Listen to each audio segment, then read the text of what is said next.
Hello and welcome back to more Films Under Constant Critique, where we take a look at films, some good, some bad, and some downright awful. I'm Baikov, Bongo Baikov, joined by our host, Zaria, Maverick Dren Zaria. And this week we're taking a look at not one, not two, but three James Bond films.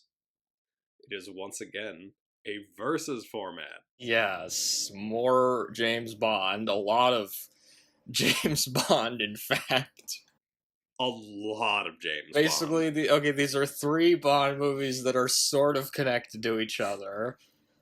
So, Thunderball was the fourth Connery Bond film, and due to rights issues, it was remade as Never Say Never Again.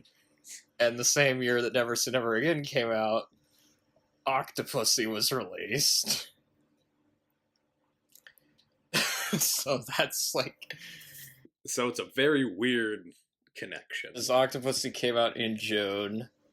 Never Say Never Again came out in October of 1983.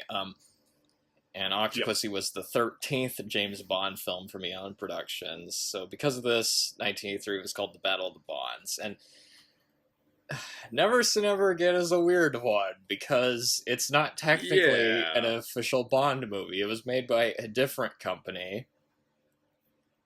Does Amazon even own the rights to Never Say Never Again? I'm pretty sure MGM bought the rights to that movie at some point. They didn't want that to become a whole mess. Let's see, Never Say Never Again was... Yeah, 1997, MGM announced that they had purchased the rights. Yeah. Okay. But yeah, I'm gonna have to explain this. So the story behind what happened here, this might take a bit to explain. I'm just gonna do it right here at the beginning, just so people aren't confused. Yeah. Right. Now pay attention, 007. So before the Bond movies were made, Ian Fleming helped write a script with a film producer named Kevin McClory and another guy named Jack Whittingham. The film didn't get made. But Fleming decided to use the script as the basis for the next Bond novel, Thunderball. The book was published, and McClory sued Fleming, which resulted in McClory getting the rights to make a film out of it, which is why Thunderball, the credits, Kevin McClory is listed as a producer. They had to consult him to get the movie made. Okay. But because he had the rights to the book, he was allowed to make his own film adaptation of Thunderball, but under the condition that it not be made until 10 years after the release of the movie Thunderball. So because he had the rights... Oh, that's messy.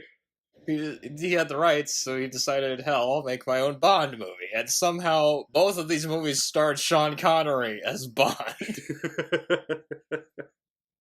Never say Thunderball again. Never say Thunderball again. But yeah. So that's why Never Say Never Again is a remake of Thunderball, and also why Spectre is not in a lot of the Eon films until Spectre, because of rights issues. Yeah. And then to make things even more complicated, Never Say Never Again came out the same year as the Eon Productions Bond film Octopussy, so that's how you got the whole Battle of the Bonds thing. You had two Bond movies from different studios with different actors competing against each other. It's like, what the fuck? Okay. It's great, isn't it? What a... And I'm sure there's like other videos that go into more detail on the legal issues, but it's a mess. It's a fuckfest. It is impressive for just how long this was able to just completely steer the Eon Productions movies off the rails by just blocking their use of Spectre. Yeah, and there were other lawsuits. Again, I'm not going to get into that, but let's just say Kevin McClory isn't really looked upon favorably by Eon Productions, but... Yes. So you can do the second intro now. When three movies get to fighting, it happens here, and it finishes here. 3 movies enter, 1 movie leaves. Right now I got 3 movies. 3 movies with a gut full of fear. Ladies and gentlemen, boys and girls, dying times here. In one corner, we have the 1965 underwater Bond adventure, Thunderball. In another corner, we have the 1983 remake of Thunderball that also has the same actor. Never Say Never Again. And in the other corner, we have Roger Moore's penultimate Bond film, a 1983 Bond film that combines Cold War elements with Bond dressed as a circus clown. And also the most eyebrow-raising title of the entire series, Octopussy. I still can't believe they actually titled it that. Yeah, no, it's just such a risque title. And it was rated PG, too. Naturally. Oh, and 2 of these movies had the involvement of Kevin McClory, I should point out. Yeah. And Sean Connery. Anyway, we'll get to that. So, first category, tagline / poster / marketing, and I'm going to pull some of these up just so we... Yeah. So, let's start with Thunderball. Get a good look at them. Thunderball, this is usually the poster I see from Thunderball, and it's very colorful. Okay. It is. And it's got all the Bond elements you want. You know, it's got the action and the exotic locations, the women, obviously, the gadgets. You got, usually Bond posters, I don't tend to see the gadgets on them as much, but there you go, he's riding a rocket pack. That's true. And the tagline, it's look up, look down, look out. I mean, come on, couldn't they have come up with better than that? And the word look is stylized to look like 007. Okay, I'll give them that. That's pretty creative. Yeah. And then here comes the biggest Bond of all, because this was a really expensive movie, if you can't tell. Yeah. Compared to the first 3 Bond movies, like this one, they really went all out. They really wanted this to be like a spectacle. And then here's another poster. A lot of explosions and boats, and sharks, and that's another thing. They still got him on the jetpack in that one. That's another thing. They really want you to know that this one has underwater stuff in it. Yeah. James Bond and does it everywhere, I guess. And I just found this out today, but apparently this movie had a board game. Here's a picture of it. What? 007 underwater battle? Yes. How is that real? I had to double check because I was like, this looks photoshopped, but no, it's a real board game from when Thunderball came out. I thought that's great. How do you even... How do you even do that? I don't know. You play it underwater, obviously. Also, I just read something that made me a wee bit upset, but we'll get to that in a second. Oh no, what is it? Which one does it pertain to? Thunderball. And about who was originally going to, or someone who submitted a song for the intro that got rejected. Okay. Oh, I do know one of the songs that got rejected. But anyway. So Never Say Never Again. Let's look at the posters for this. This is the one I usually see, and honestly, I'm not that impressed with it. It looks so weird. Why do they have his suit jacket melt into the background like that? He looks like a floating head. He doesn't look like Sean Connery either. And then that doesn't really look like Kim Basinger. I guess that kind of looks like Barbara Carrera. And then there's the guns there. It doesn't look like they put a lot of effort into the American poster for this. No. The British poster looks a lot better, I will say. That one looks a lot better. Although it does kind of just look like... That one does look a lot better. It does kind of just look like the poster of Thunderball again. Yeah. They even have the jetpack in there again. They've got the underwater stuff. Sharks and, boats and stuff. At least looks a little bit more like Sean Connery. Oh, and that's another thing. The posters, that they don't really have a tagline. They're just going, Sean Connery is James Bond in this movie. They're really selling the movie on that. Yeah. Basically. I mean, to be fair, that's really the only selling point they had. Because otherwise, it's just, hey, you want to watch Thunderball again? Want to watch Thunderball again? Yeah. You could just watch Thunderball. Or you could watch Thunderball. Kind of. We'll get to that. The weird 80s version of Thunderball. The weird 80s version of Thunderball. Oh my god. Okay. So yeah, Never Say Never Again's definitely not winning this category, basically, right? Are we in agreement on that? Yeah. Like, I like that second poster, but, like... I haven't even gotten to Octopussy yet, but... Yeah. Sorry, what were you saying? I was about to say, like, the second poster isn't bad. That first poster's awful. Really? And then that's not really a tagline. There's another one! I just remember there's another one. I have it saved somewhere. Let me go looking for it. It's not very... don't get your hopes up, though. It wasn't very good either, from what I remember. Here it is. It's, again, Sean Connery is in this movie. Can you tell that Sean Connery is in this movie? That one feels lazy. They made that in a day. They made that in less than a day. I think this was a newspaper ad, if I remember right. But yeah, it's pretty bad, though. Okay, so Octopussy, I found 2 posters for that. This is the one I usually see. And it's pretty good, I think. This is a pretty classic Bond poster. They have her with the 8 arms. They've got the train. There's a tiger in there. Saw yo-yo. Yes. It's got the Bond elements you want, the action and the locations, the women, all that. There's a train in there and a jet. I mean, it looks pretty cool, I think. James Bond's all-time high is the... Do you know what the theme song for this movie is? If possible.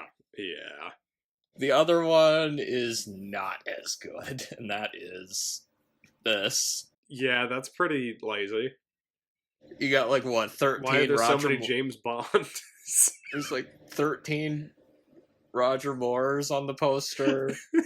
Okay, the tagline is kind of funny. Yeah, the tagline is nobody does it better 13 times, because it is the 13th film. Yeah. But it's kind of funny that the movie's called Octopussy, because when you think, okay, wait. Because you think it should be 8. It is referencing Nobody Does It Better is a theme song from one of the Roger Moore Bond movies before this one, if you didn't know. Spy Who Loved Me. Spy Who Loved Me. I guess because I don't know. I guess they hadn't come up with All-Time High yet when they made this poster. But yeah, this poster's not the best. Thunderball,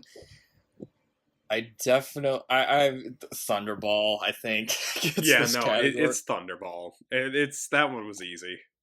It's got the better posters, and the taglines, I think, were...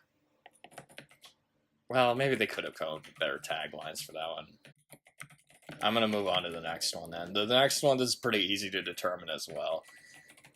Box office / profit. So, adjusted for inflation, Thunderball is the highest grossing Bond film. Yeah, that kind of...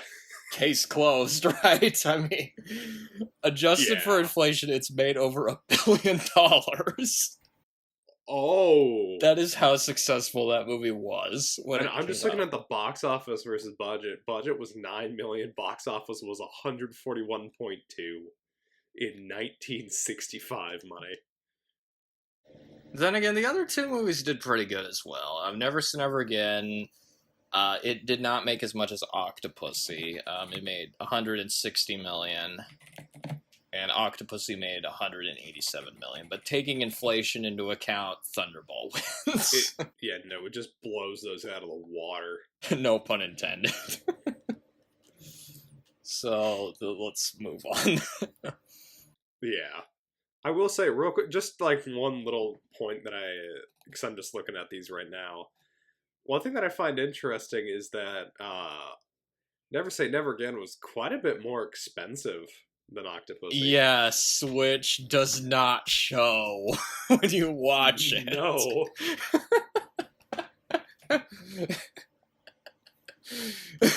we'll, we'll talk about that later, maybe.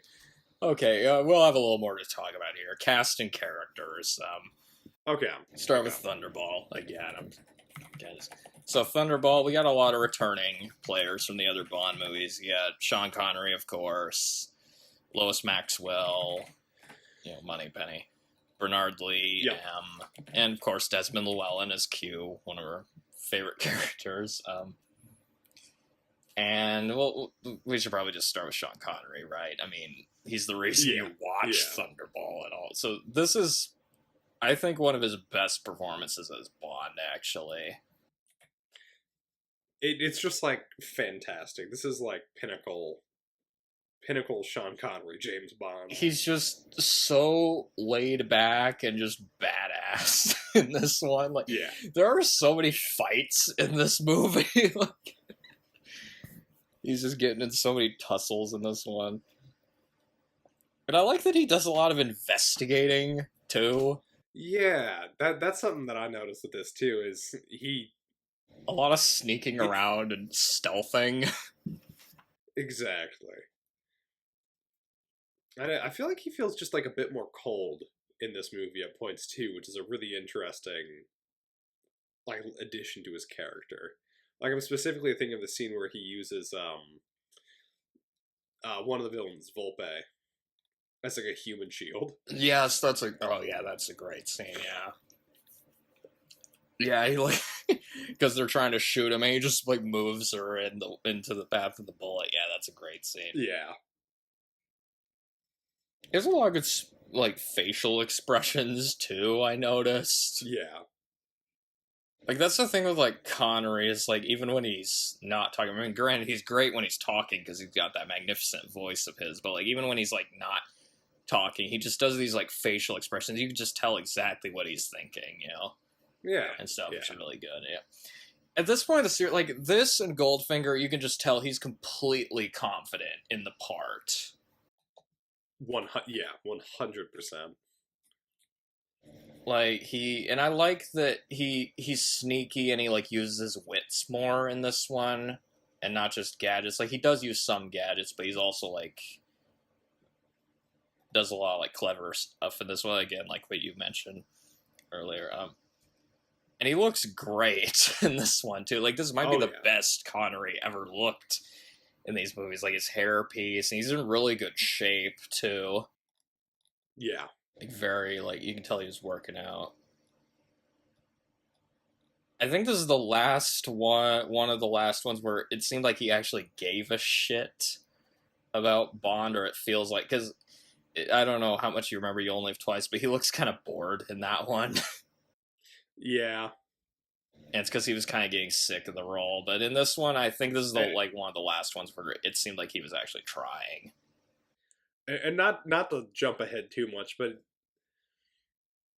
it feels like in Thunderball, he put in a lot of effort compared to the last Bond film he ever did, which we're going to talk about in a second.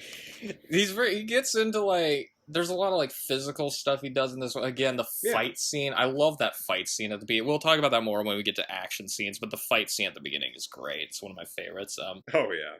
And also I'm going to point out, this is the first Bond movie where Connery did his own gun barrel. Oh, really? For this, his stuntman did the gun barrels, and the stuntman is in the movie because he's the guy that Bond fights in the pre-title sequence. Oh, that's fun. That's really fun. Yeah, so yeah, but I think this is a really good Connery performance in this movie. Certainly one of his best Bond performances. This, like, for me, like, when I think of, like, Connery as Bond, this and, like, Goldfinger, I think are, like, his best. If you're talking his performance, I think are, like, his best portrayals of Bond. And the villains, I think the villains in this are fun, especially Fiona Volpe. Yes. Played by Luciana Paluzzi. Italian actress who's dubbed, I think, in this, but she's a pretty memorable femme fatale. One of my favorite parts is there's this part where she makes fun of Bond for thinking he could win her over by having sex with her. Yeah. Which was a callback to Goldfinger, with Pussy Galore. And basically, it's just like, but not this one. It's just like, it's a great scene. And she's just so, like... Yeah. She, like, blows a guy up while she's on a motorcycle, like, during, like, a car chase. And, like...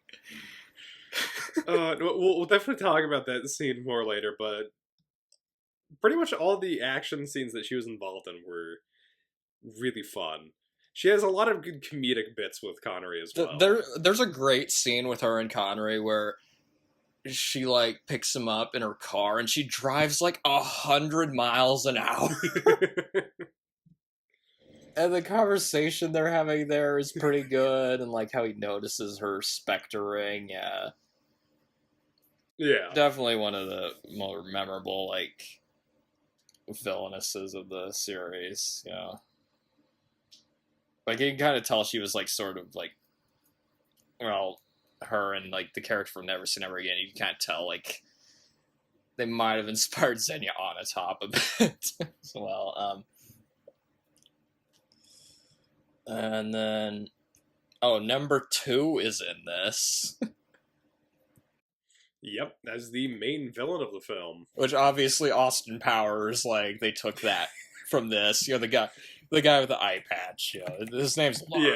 Yeah, that every time they call him number 2, that's all I can think of. I know, yes. Like, you, like an idiot, wanted to take over the world. But there's no world anymore, it's just corporations. And what I like about him in this, I like that he finds Bond amusing at first. Like, they spend a bunch of scenes hanging out together. Yeah, they have a lot of fun back and forths throughout the movie. I like that part where they're, like, shooting clay pigeons. That's a good scene. Yeah. And that scene where Bond is, like, pestering him by saying the word Spectre over and over during a card game. It's just like... That card game scene is really funny, because you can see it, they both immediately recognize each other and have to pretend like they don't.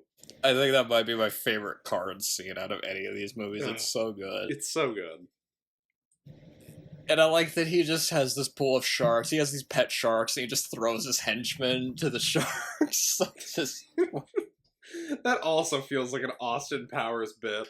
He's a pretty brutal dude. Like, we don't see it, but the part when he, like, tortures Domino, he's, like, genuinely menacing in that scene where he's, like, I don't remember exactly, it's like fire and cold or something. Yeah. I'll apply these, like, scientifically. It's like, it's actually a pretty intense scene for what it is, but I don't think he's not, like, the best Connery Bond villain, but he's got his moments, I think. Yeah. And he's got a memorable look to him. Obviously, he inspired an Austin Powers villain, so...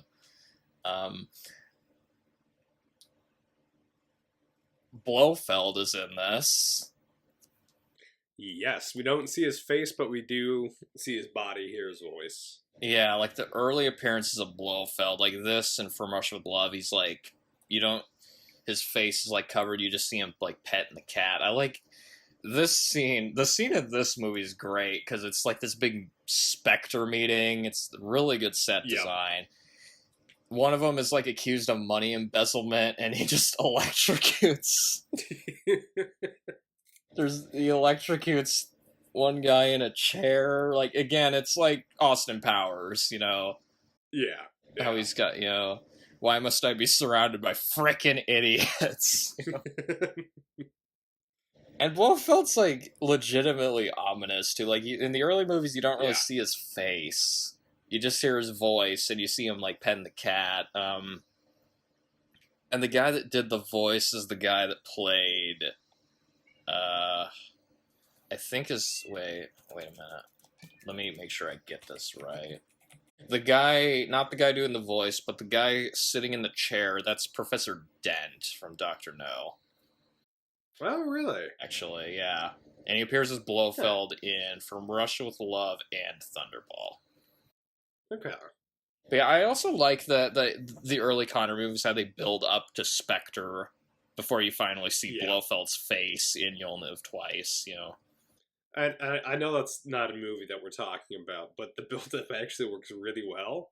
Because then when we finally see him, he's played by Donald Pleasance. He's played by, Donald Pleasance, you know, the definitive... It's just a fantastic performance. The definitive Blofeld, yeah.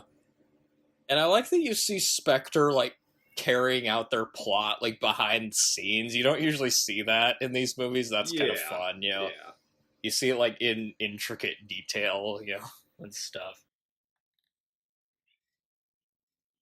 They don't really have any lines, but this is the only movie where you see all the 00 agents together. I thought that was cool.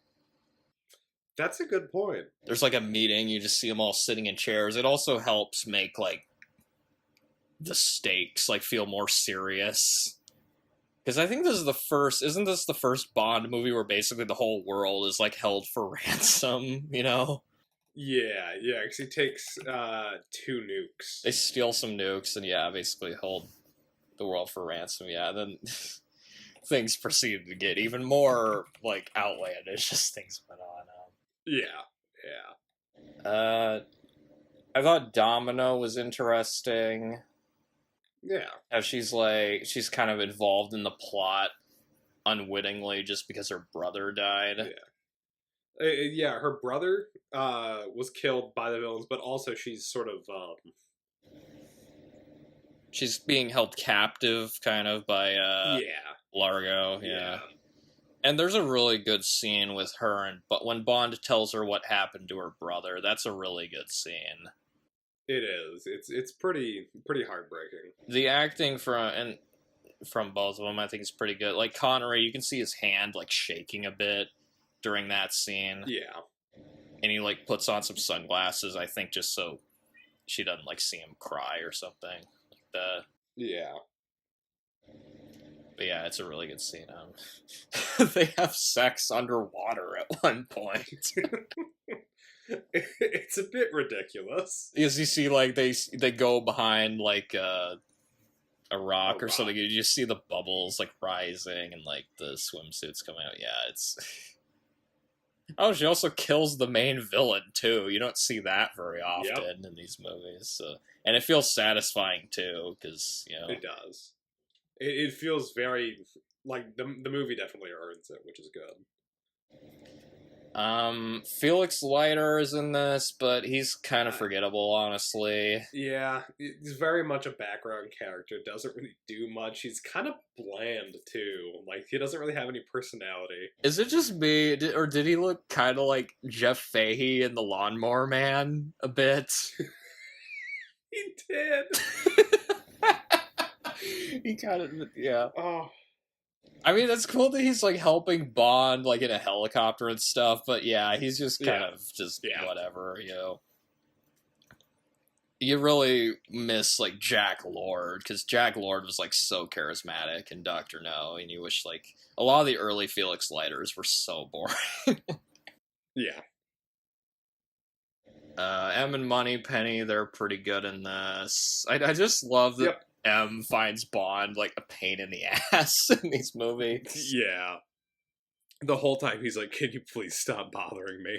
And, like, Moneypenny, like, flirts with him. Q shows up and he gets annoyed at Bond for not taking things seriously. As per usual. It's just, I think this is one of the first ones where he, like, tells Bond to now pay attention or something like that. Yeah. But yeah, I love the chemistry between Desmond Llewellyn and really any of, like, the Bonds, like, because especially with Connery and, like, Roger Moore, it's just, like, because those two just are not taking him seriously at all, which is fun. He just looks so bored in this one when Q is, like, explaining shit. It's, Oh, a lot of characters are dubbed in this, if you can't tell. Yeah. Especially, this one especially, it's, like, so obvious that most of the cast is, like, dubbed. Yeah, I was a little surprised at just how many characters got dubbed over. Because a lot of them had, like, Italian accents, and I guess they just couldn't... I don't know. Just too hard to understand, maybe. I don't know why they do that, I guess, but anyway. We should move on to the other ones, though, otherwise... Yep. Never Say Never Again. It does have a good cast, to be fair. Yes. A lot of whom we've had on the podcast before, including Sean Connery, again. Oh, we've had Kim Basinger before, too, because she's in Batman. Vicky Vale. Oh, who? She plays Vicky Vale in Batman. Oh, that's right. Klaus Maria Brandauer. That's quite a name. I'm trying to remember what he's in. He's apparently a professor. He's in another movie with Sean Connery, The Russia House. Out of Africa. I don't think I've seen most of these. I say there's a lot of German films. Yeah, he's an Austrian actor, I think. Yeah, he's in a movie called Mephisto. Huh. Yeah. Barbara Carrera, which... Oh, she's in the Chuck Norris movie Lone Wolf McQuade. Like, off the top of my head, that's usually awesome. like the other movie I think of. Oh, she was in The Island of Dr. Moreau. The one from the 70s with Burt Lancaster and Michael York, yeah. Not as bad as the one with Brando and Val Kilmer, but not great. She's in Wild Geese 2. I forgot about that. I haven't seen most of these. Max von Sydow, which we've had him a couple times, because he's in The Force Awakens. He's in the very first scene. I forget that he's in that movie. I think he has the first line, too. Yeah, he says this will begin to make things right.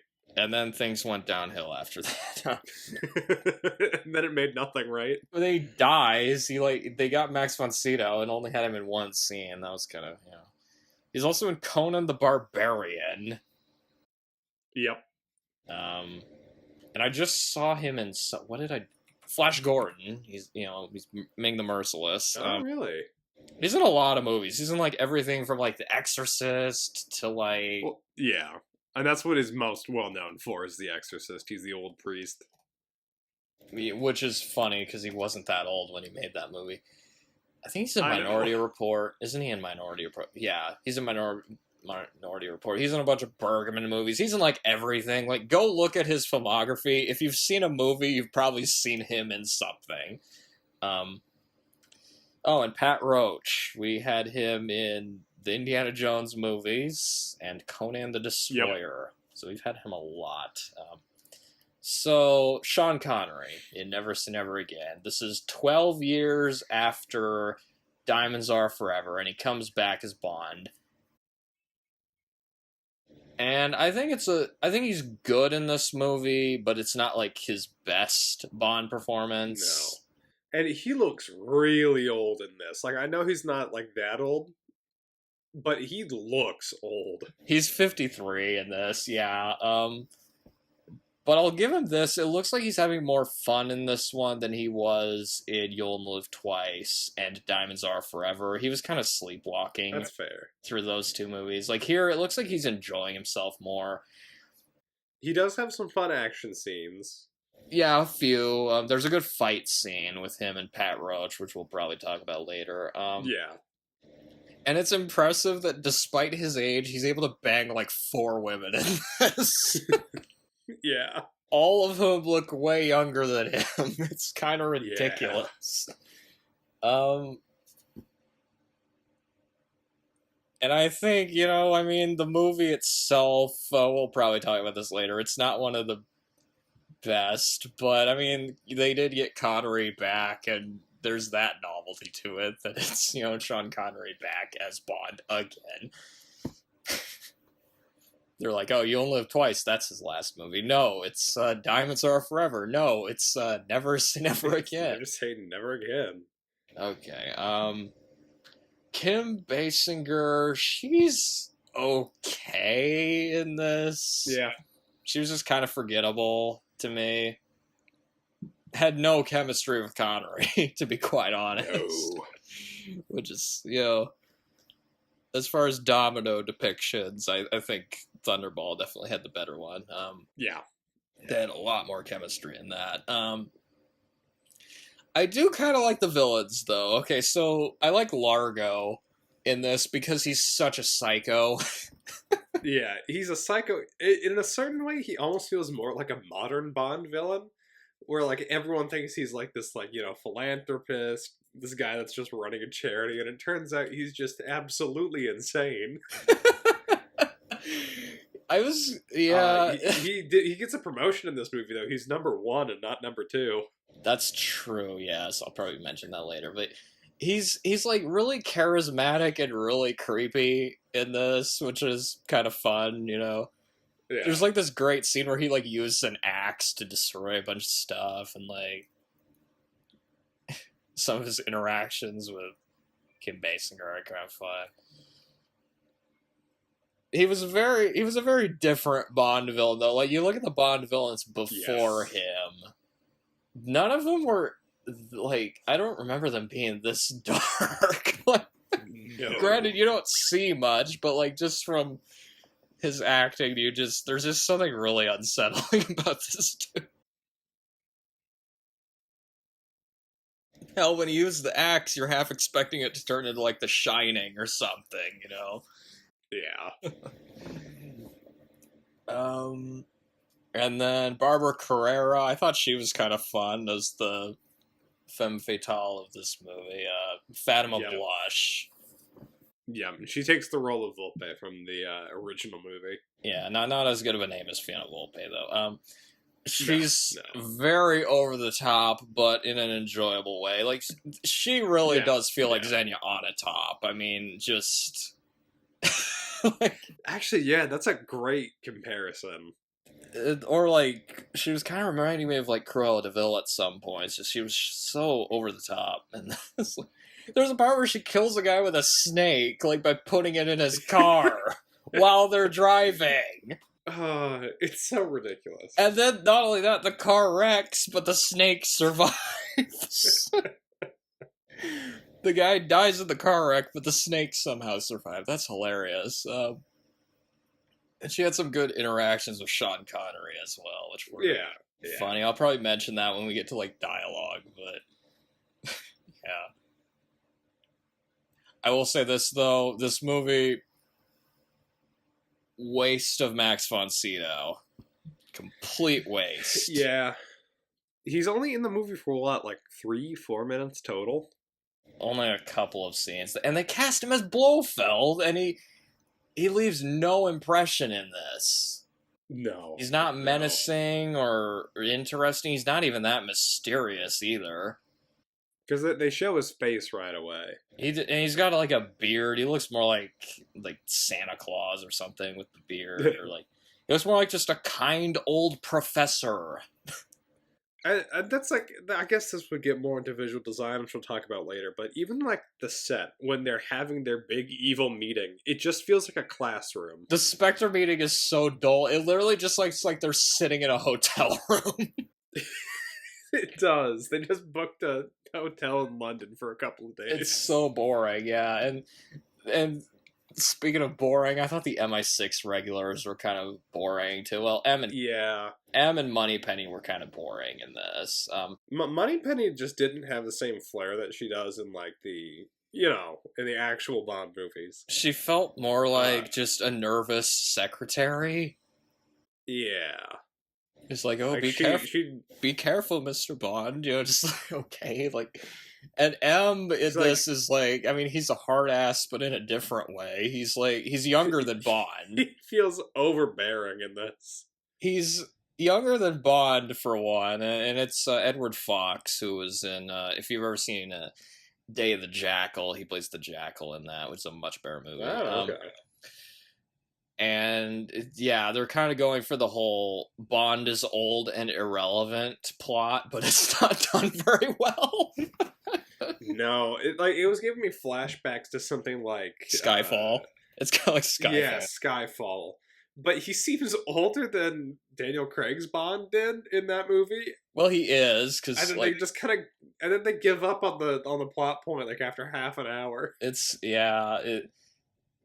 because it's kind of like they're bringing in the old agent and, like, having him go on another mission. But anyway, I did kind of like the guy that played Q, though. It was their dynamic in It this was is so interesting. different, though, from Yeah. how Q usually is with Connery. Here, he actually seems happy to see Bond, which is interesting.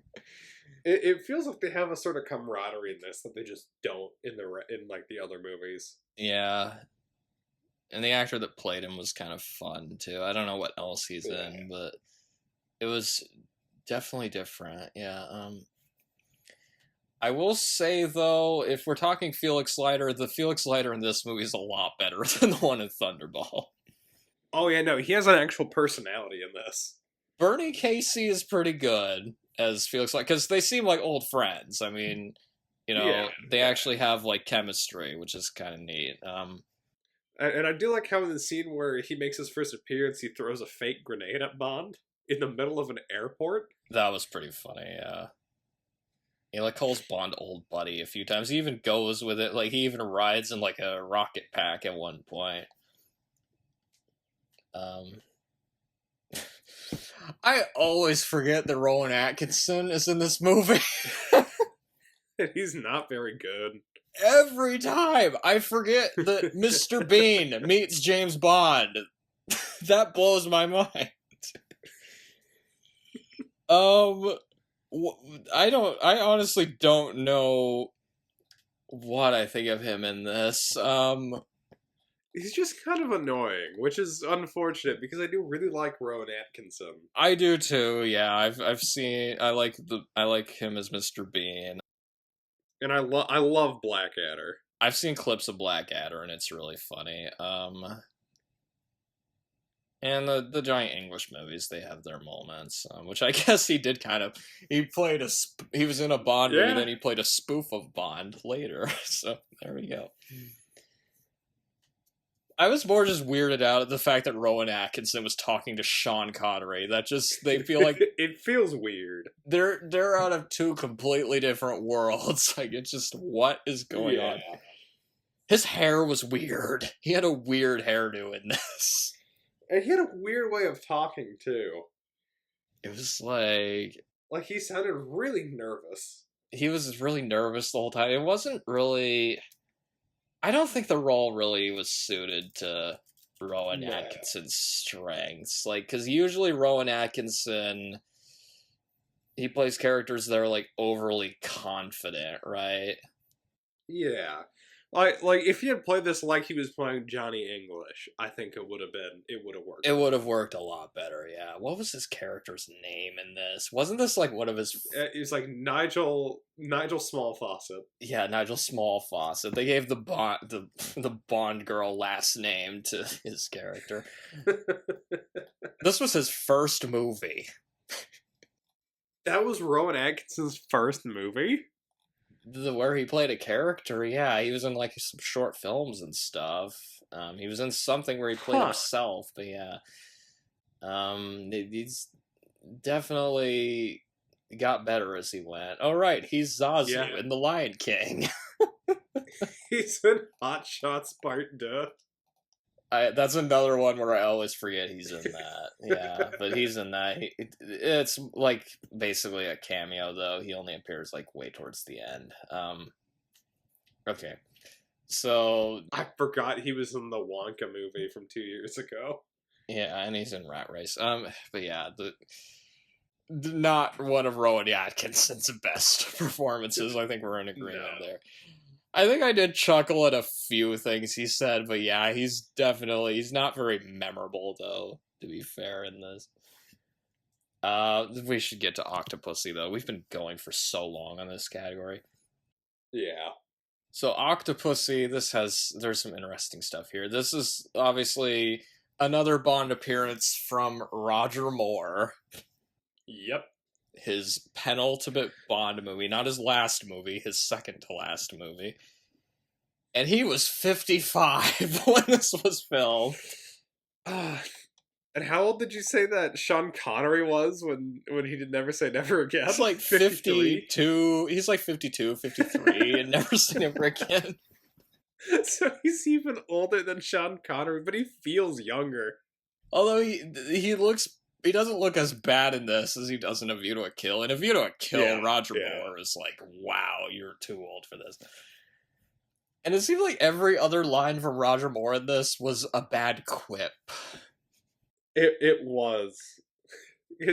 He couldn't go 5 minutes without quipping. Do a tally of all of his lines. I'm willing to bet most of them, like 98% of them, are just quips. But yeah,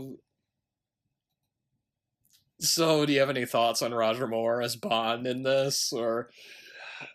He's fun. Like he usually is in these movies, but he has almost like a cartoon character energy about him as he's playing Bond.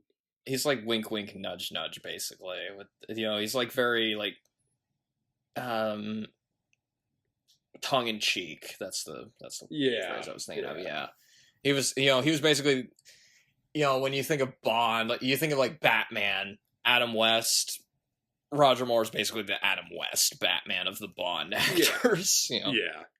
And it's an acquired taste. Sometimes it's funny, sometimes it's annoying. He does have some funny parts in this one, I think. Yeah. Which will probably, I feel like a lot. I feel like most of what I wrote about Roger Moore is in like dialogue, to be honest. Yeah. That's fair. He's not convincing in the action scenes, though. That's something we need to point out. I don't think Roger Moore was ever convincing in the action scenes. It always looks like stunt. That's not his strength. It was always just stunt doubles doing the stuff. Like, you never believe he's actually doing anything in this, but if you like your Bond silly, you'll like Roger Moore. Yeah. So some of the other... We got Mishka and Grishka, who are these knife-throwing... twins from a circus? What? Okay. I don't know. With some of these, I don't know what else to add. I feel like you can't, because like they almost never speak. They're basically just two hitmen that also work part-time at a circus.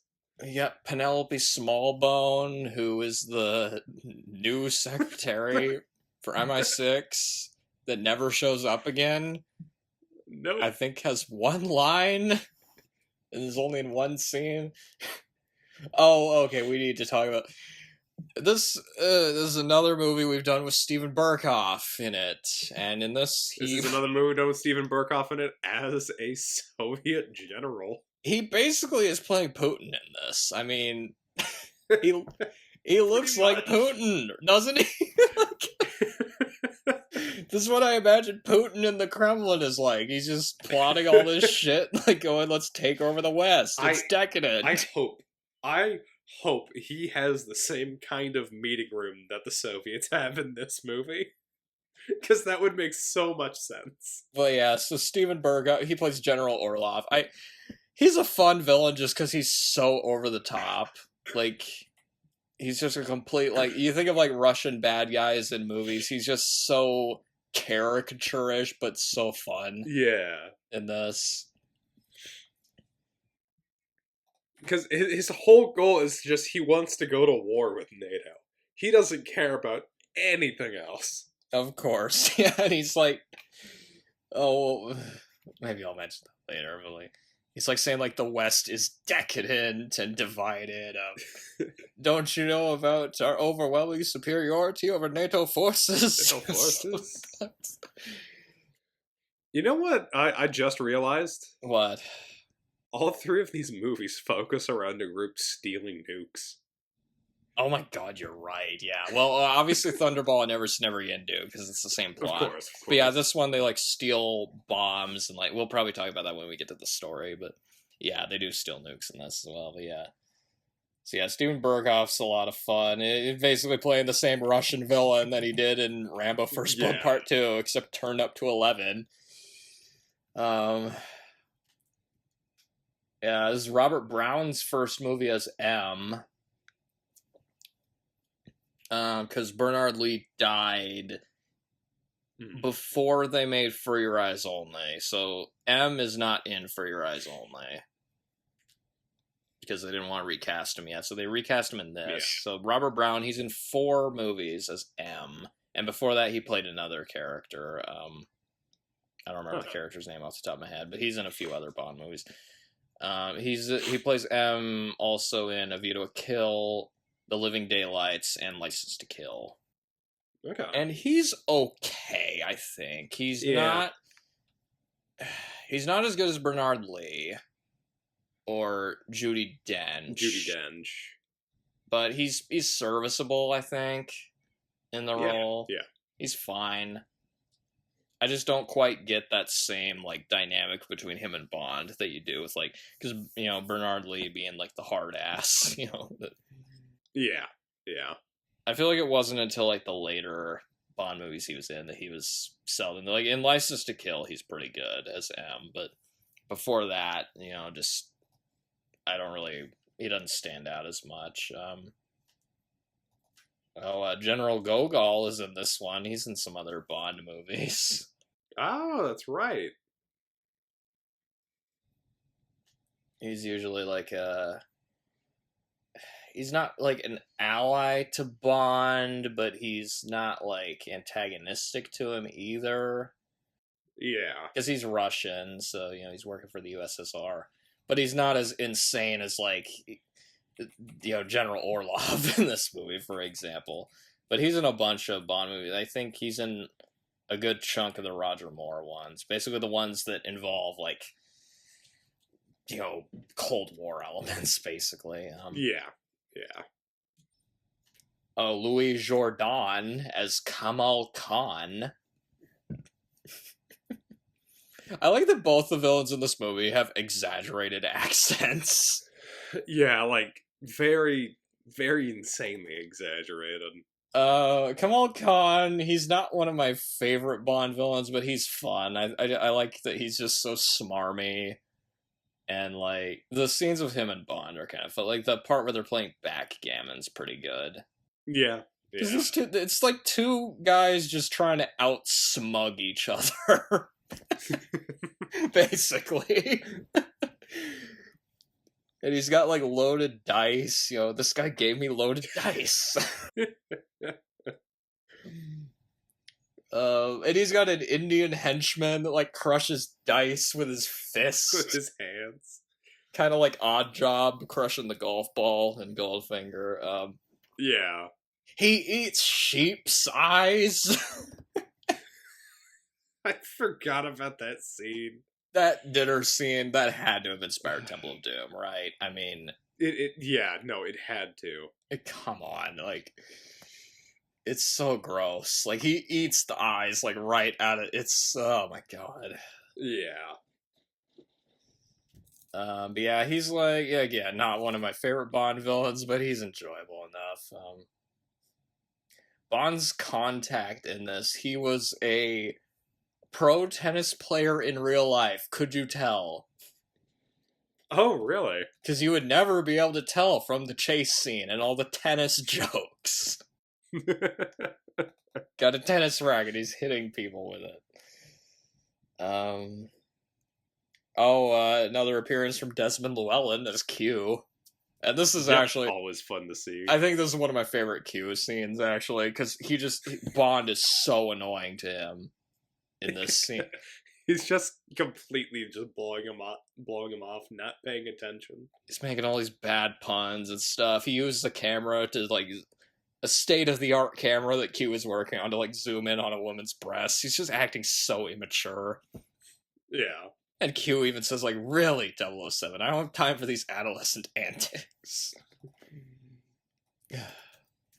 And there was another... Oh, yeah, Sony camera product placement during that scene, too, we should point out. We haven't even mentioned the title character, unbelievably. Yep. Which is Octopussy. Imagine being named that. Man. Played by Maud Adams. And she is in another Bond movie. She is in Man with the Golden Gun. Yep. It's 2 Roger Moore films. She gets a much bigger role in this one, though. And basically, she lives on this island with circus performers in an octopus cult. It's bizarre. That's the thing, rewatching these, like, when I was younger, I didn't really question a lot of what happened in the Bond movies, but over the years, I've just started realizing how bizarre some of these movies are. Yeah. Especially with just, like, the names of certain characters. Oh, I definitely questioned that. I mean, pussy galore, like, what the fuck? Yeah. But I do find Octopussy interesting, like, her character, because she's set up as a main villain, where she's, like, you don't see her face at first. But then it turns out she's, like, an unwilling participant. Yeah. And ends up helping Bond at the end. I thought, okay, that's cool. And she has good chemistry with Roger Moore. That's very rare in his movies. Yeah. I can't really think of too many movies of his where he actually had chemistry with the, this is one of the very few. So, okay. What do you think? Who are we going to give this category to? So, I'm kind of between... As far as characters go, I think it's between Thunderball and Octopussy. Exactly. And I think this just comes down but to honestly, kind of as far as preference. as far as cast goes, not in terms of like how they're utilized, but if you just look at the cast on paper, Never Never Again has a really good cast. It does, but like you mentioned, a lot of them are just misused, and I think that kind of that really works against the movie. Again, waste of Max von Sydow in that movie. Yeah. It kind of comes down to personal preference. I'm leaning Thunderball. I think just because a lot of the characters are strong. I think Domino's a very strong... Thunderball, I think, okay, it has a better Bond and better villains, I think. Yes. I think Fiona Volpe's pretty good. Largo's pretty good. But then again, Octopussy does have Orlov and... Come on. I think I'm going to go with Thunderball, on this one. Same. All right, so third point goes to Thunderball. Thunderball, who's going to win the next category? Directing. So, Thunderball was another Bond movie directed by Terrence Young. He directed Dr. No and From Russia with Love, so like the OG Bond director. Yes. And with his Bond movies, they usually felt more serious than some of the other Connery ones I noticed. I look at his filmography, he directed a lot of war movies. Which makes sense. And they do kind of feel like that at some points. They feel very, like, workmanlike. So they're not, like, flashy, but they do their job, I think. Yes. He also directed the 1958 film No Time to Die. Yes. Not to be confused with No Time to Die. I'm telling you, that's such a generic title. Like, I mean... It is. Anyway. But yeah, but I would say if you're talking Bond directors, I mean, the fact he directed three of the classic Bond movies, I mean, that's got to be some points in his favor, right? Yeah. It's very solid. It feels very well suited to the pace and the style of the movie. Yeah, and I think it's also shot pretty well, too. Yeah. It's got a good atmosphere to it. The action scenes flow pretty well. But yeah, Never Say Never Again, you're not going to believe who directed this. Irvin Kershner. The guy that directed Empire Strikes Back. Empire Strikes Back, one of the best, Definitely. Not just one of the best sequels ever made, but one of the best movies ever made. And so that was back to back. He did Empire and then immediately went to Never Say Never Again. I know, it's crazy. And then he also did RoboCop 2. We're gonna be doing that eventually. Yeah, pretty soon. And this wasn't his only Connery movie either, because he directed him in this movie called A Fine Madness, which is not a very good movie. And the directing in this, okay, I mean, it's fine. Like, it's not like... Yeah. But looking at it, you would never know it's the same guy that did The Empire Strikes Back. No, it really just feels like a generic early 80s action film. I think it's worth pointing out with Kirshner, he was more of an actor's director, not a technical director. With Star Wars, like, ILM was, like, doing all the technical stuff. Yeah. Whereas they weren't on this one. So the acting in this, I think, is good, but, like, the rest of it doesn't look that impressive. So, but really, I think the problem with this movie wasn't really the directing. It was more, like, if you read about, like, the production history of the movie, the producers, like, behind the scenes, they were, like, just... It was a mess. So I don't know how any director would have, you know... John Glenn directed Octopussy, who did all of the Bond films of the 80s for Eon Productions. From Eon, yes, because he did not do Never Say Never Again. Yep. And he also edited a few of the other ones. I think he edited On Her Majesty's Secret Service. Yes. I also did The Spy Who Loved Me. Every time I look up John Glenn, I get the astronaut, John Glenn. So I have to, like, type John Glenn, director. Okay, so he edited On Her Majesty's Secret Service and The Spy Who Loved Me. Yeah, okay. And Moonraker, right. Huh. But yeah, so he directed 5 Bond movies. So the fact they kept him around for that long, I mean, that says something, I think. Yeah. And we did do another one. He did Living Daylights. Yep. And I think Octopussy, it's fine. Like, it's competently made, but not very flashy, which you can say about a lot of Bond movies from, like, before the, like, what, Casino Royale. Yeah. It doesn't quite have, it also doesn't quite have the same big scale that Living Daylights had. Like, Living Daylights felt like a much bigger, more epic movie than this one did.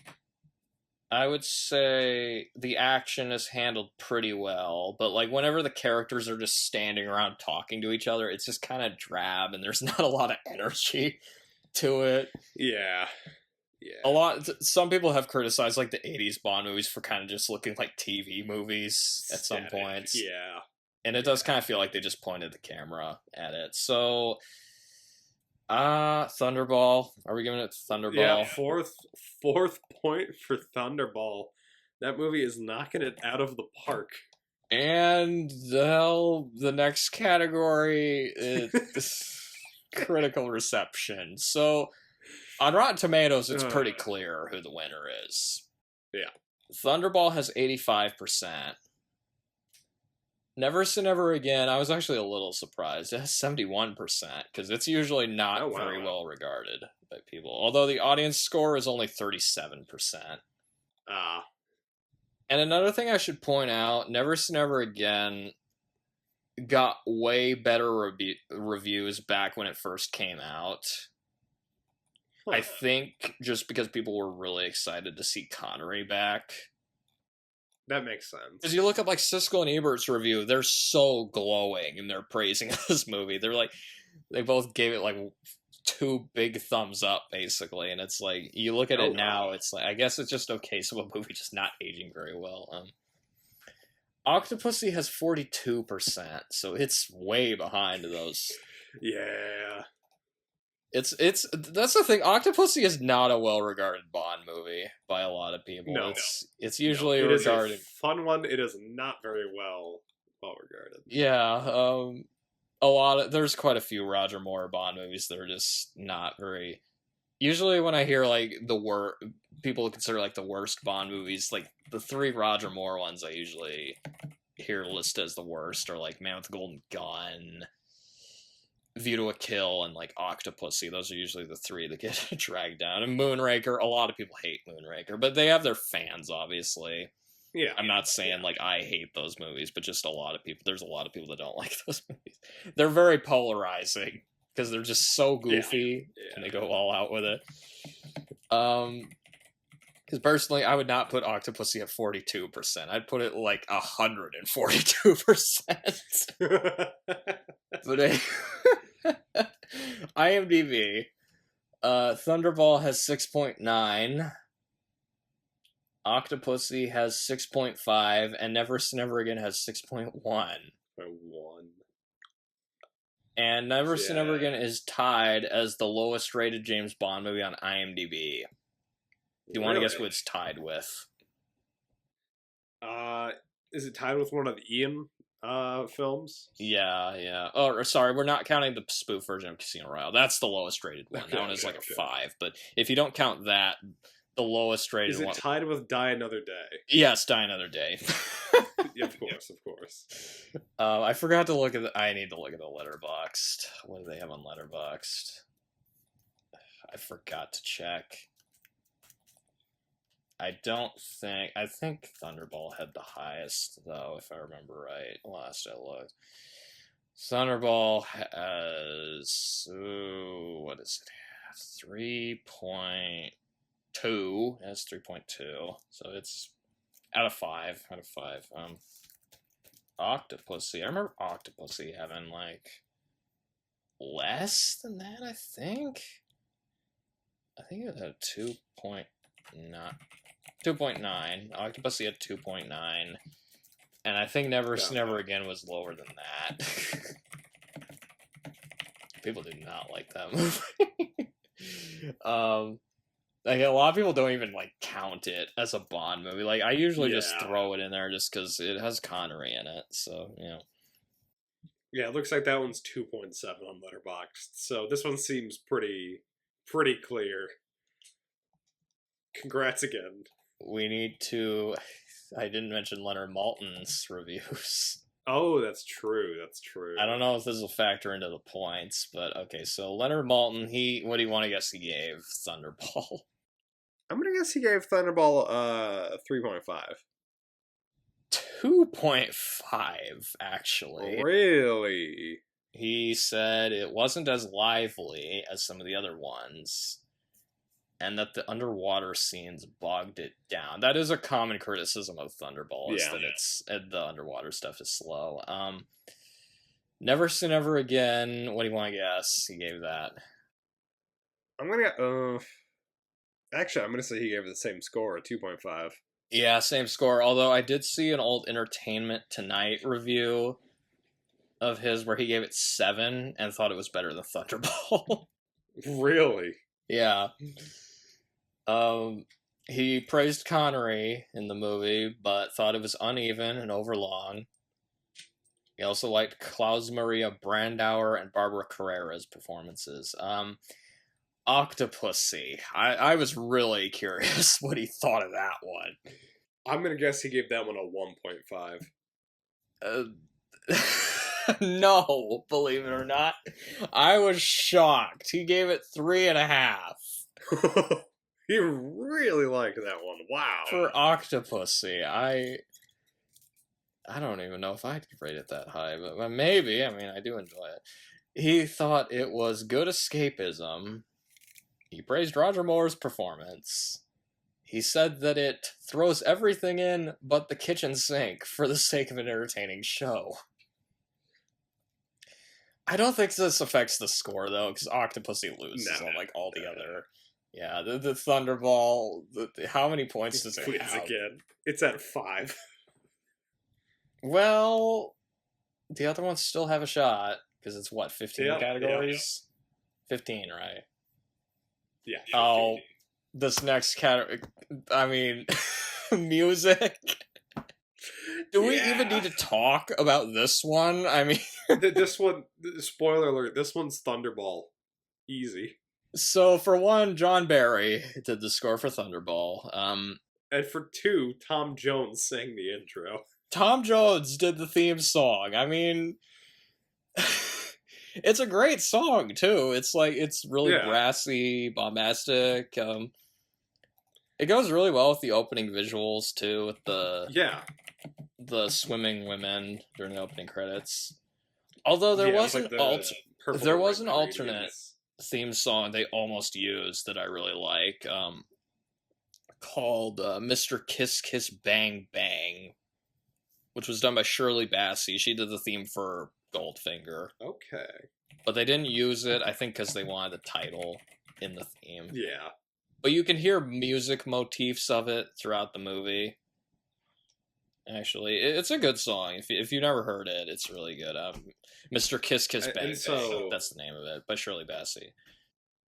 And so I mentioned earlier when we were just talking that there was another artist who submitted a song for Thunderball that got rejected. Oh, was it Johnny Cash? It was Johnny Cash. I have heard that song as well. I have not. It's a good song, but it doesn't really sound like a Bond theme. Does it just sound like a Western song? It sounds like a song from a Western, yeah. Awesome.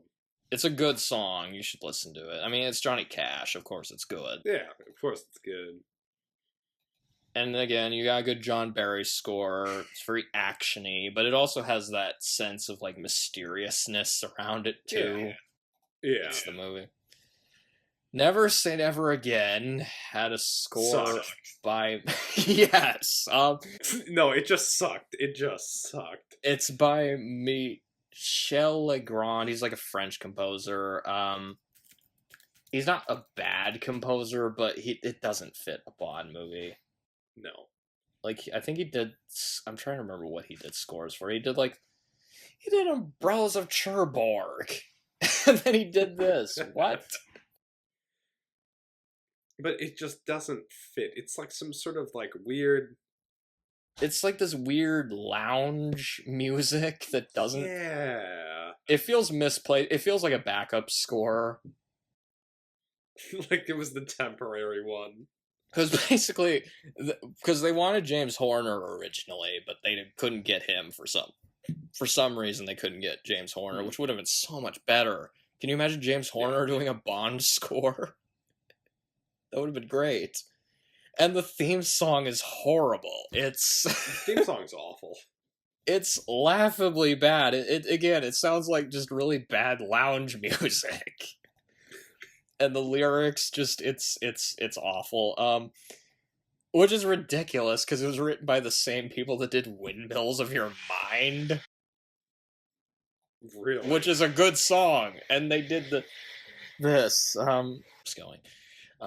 Apparently they originally wanted Bonnie Tyler to sing the theme song. Huh. Which would have been like, imagine Holding Out for a Hero playing in this. That would be so ridiculous. The opening is that's another thing. There isn't really like an opening credits sequence. They just play the song over an action scene and it doesn't fit at all. Yeah. And there's an alternate theme song by Phyllis Hyman that's so much better. It's so much better. It's, and you just wonder, like, why the hell did they use this one instead of that? It's stupid. Yeah. Octopussy, the John Barry score, it's decent. Yeah, it's good. Honestly, it reminded me a bit of more like Indiana Jones at points. Octopussy, you can definitely tell like this is a post Indiana Jones world. Yeah, especially during like action scenes. But yeah, it's a competent score. I think it works during the action scenes and the slower moments. The theme song, which is called All Time High, it's okay. It's a little boring, although I laugh now whenever I hear it because it's in Ted. There's a scene in Ted. Have you heard about this? I knew about it because I went to listen to it on Spotify, and the first version of it that popped up had it was for the Ted soundtrack. Yeah, it's in Ted there because Marky Mark sings it to Mila Kunis at one point, and it's like so off key and like so bad because he's like trying to impress her. It's a really funny scene, and that's really. But the song on its own, it's just kind of forgettable. It's one of the more forgettable theme songs, which is funny to say about a song called "All Time High." Yeah, yeah, I do like the saxophone at the beginning, though. I'll give it that. yeah. But yeah, it's Thunderball. But come on, I mean, No contest on this one. I think Octopussy, like, oh, that's another thing. They didn't use the title Octopussy in the song. Can you imagine if they'd done that? To be fair, that would be difficult to work smoothly into a song. It would be hilarious. It would sound like a Weird Al song, probably. But... okay, so visual effects. I'm not sure where one's gonna go, so maybe it'll go in someone. I think I know where my idea lies, but well, maybe. But okay, so one thing we should point out: Thunderball. It actually won the Oscar for Best Visual Effects. Oh, really? So, and they are very dated now, but I mean, in some respects, I can kind of see why. I mean, you got Bond using a rocket pack at one point. Yeah. And all the underwater stuff. Yeah, I will say, even though like there's a lot of complaints about the underwater segments of this movie, I feel like they're shot pretty well. You can very clearly see what's happening. It is still pretty tense, and then it all looks impressive too. It does look. It's definitely a. That's the thing about this movie. This is like the first Bond movie where it felt like a spectacle. Yeah. Where you can tell they threw a lot of money in it. They wanted to make just this big action-packed movie, and I think it shows in some regards. Although, like a lot of early Bond movies, the rear screen projection in this is pretty bad. It's rough. Especially there's a part at the end where they're on a boat and it's going really fast. Yeah. It looks pretty it's pretty hilarious to watch now. I didn't know where to put this, but the set design I think is pretty good, especially the Spectre meeting room. Yes, that was probably my favorite set of the whole movie. It's a classic Ken Adams set. He did a lot of sets for the Bond movies. The weird situation with where Blofeld was sitting in that meeting room was a little strange because he just had like a curtain in front of his face. Yeah, I guess he didn't want them to see him. They wanted to make him look scary. Yeah.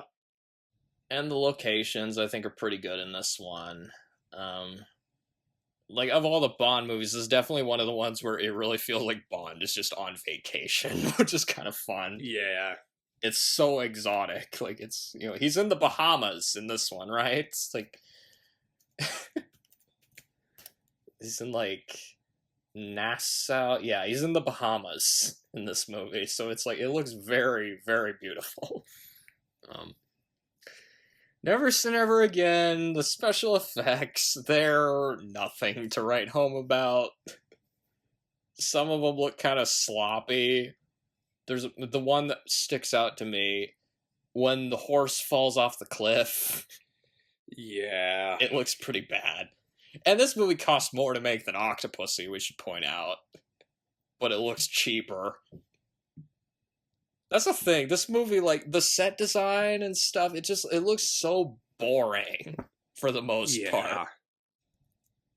Because we mentioned the Spectre meeting room. It looks like a hotel room. Q Branch. Yeah. Q Branch just looks like a mechanic garage. Yeah. It just looks like somebody's garage.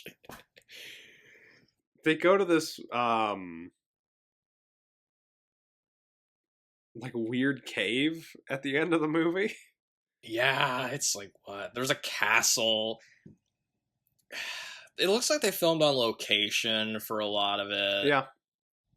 And I mean, it just looks... I don't know, it's just not shot that well. Maybe it's just because it's not shot that well or something. I don't know. But, like, you look at, like, the budget of this movie and like what ended up on the screen, it's just like, where was this a money embezzlement scheme? Was this a money embezzlement scheme? Because it looks like a TV movie. The closest thing to like a fun like set piece or design they have is during like that one charity event when Bond and Largo are playing that arcade game. We will talk about that a little more Which later. We will. I included that under action scenes, I think, but yeah, that could be included under visual effects too, because it looks like an 80s like arcade game that they're playing. You can really, this one of the three, like this one really does feel very much of its time. Like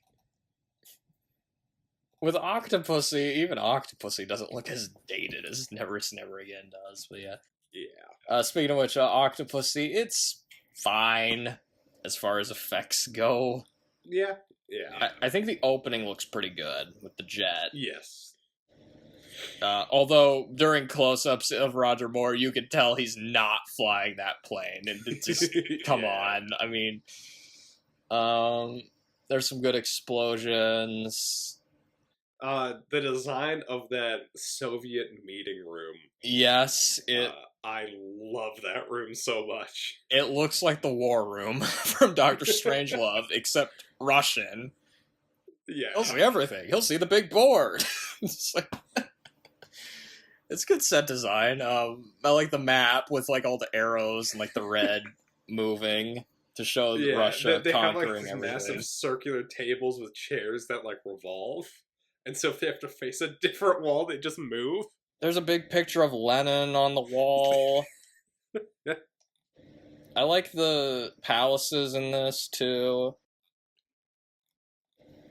Oh, the alligator submarine. That's pretty good. Yeah.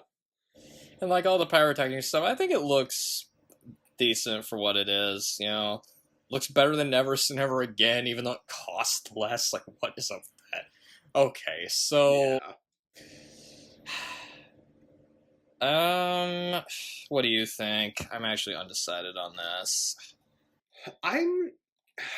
Definitely not Never Again. That loses, but I'm stuck... that one's not in the running. I'm honestly leaning Octopussy. Octopussy looks less dated now. Yes. Thunderball was more ambitious, though. That's fair. And I'll give him credit for that, but Octopussy does look less dated. Yeah. I think that's the one we have to give. We'll give a point to Octopussy. The story.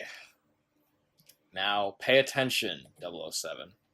So Thunderball has a pretty complicated plot. Yeah. You're gonna hear that a few times. He basically, Bond spends a lot of time in a health clinic investigating, and then Spectre steals some nuclear warheads and holds the world for ransom. It's kind of a standard Bond plot at this point. Yeah. And part of this involves killing a pilot and replacing him with a lookalike. And they sink a jet and the lookalike gets killed. Which that was another thing I mentioned earlier. It's kind of fun seeing like Spectre doing all this behind the scenes machinations, you know? Yeah. Because which we kind of get in From Russia with Love as well, I guess, but not quite to this extent. And then Bond goes to Nassau to find the sister of the guy that got killed. And that's about as much plot as you get. But yeah, so what I kind of like about most of this movie, it just feels like Bond hanging out on the beach. It feels like he spends a lot of time on the beach in this one. Like, every chance he gets, he's going back into the water. He's just wearing all these, like, colorful shirts and, like, shorts and stuff, too. Like, he changes clothes so many times in this movie. I don't think does Bond ever wear more clothes in the Connery movies than in this one? I mean, I can't think of any. In a lot of ways, this does just feel like the stereotypical Bond film. Yeah. You, like, just look at it, it's like, I mean, it's the first Bond movie that had really high stakes. You know, Bond, he basically has to save the whole world in this one.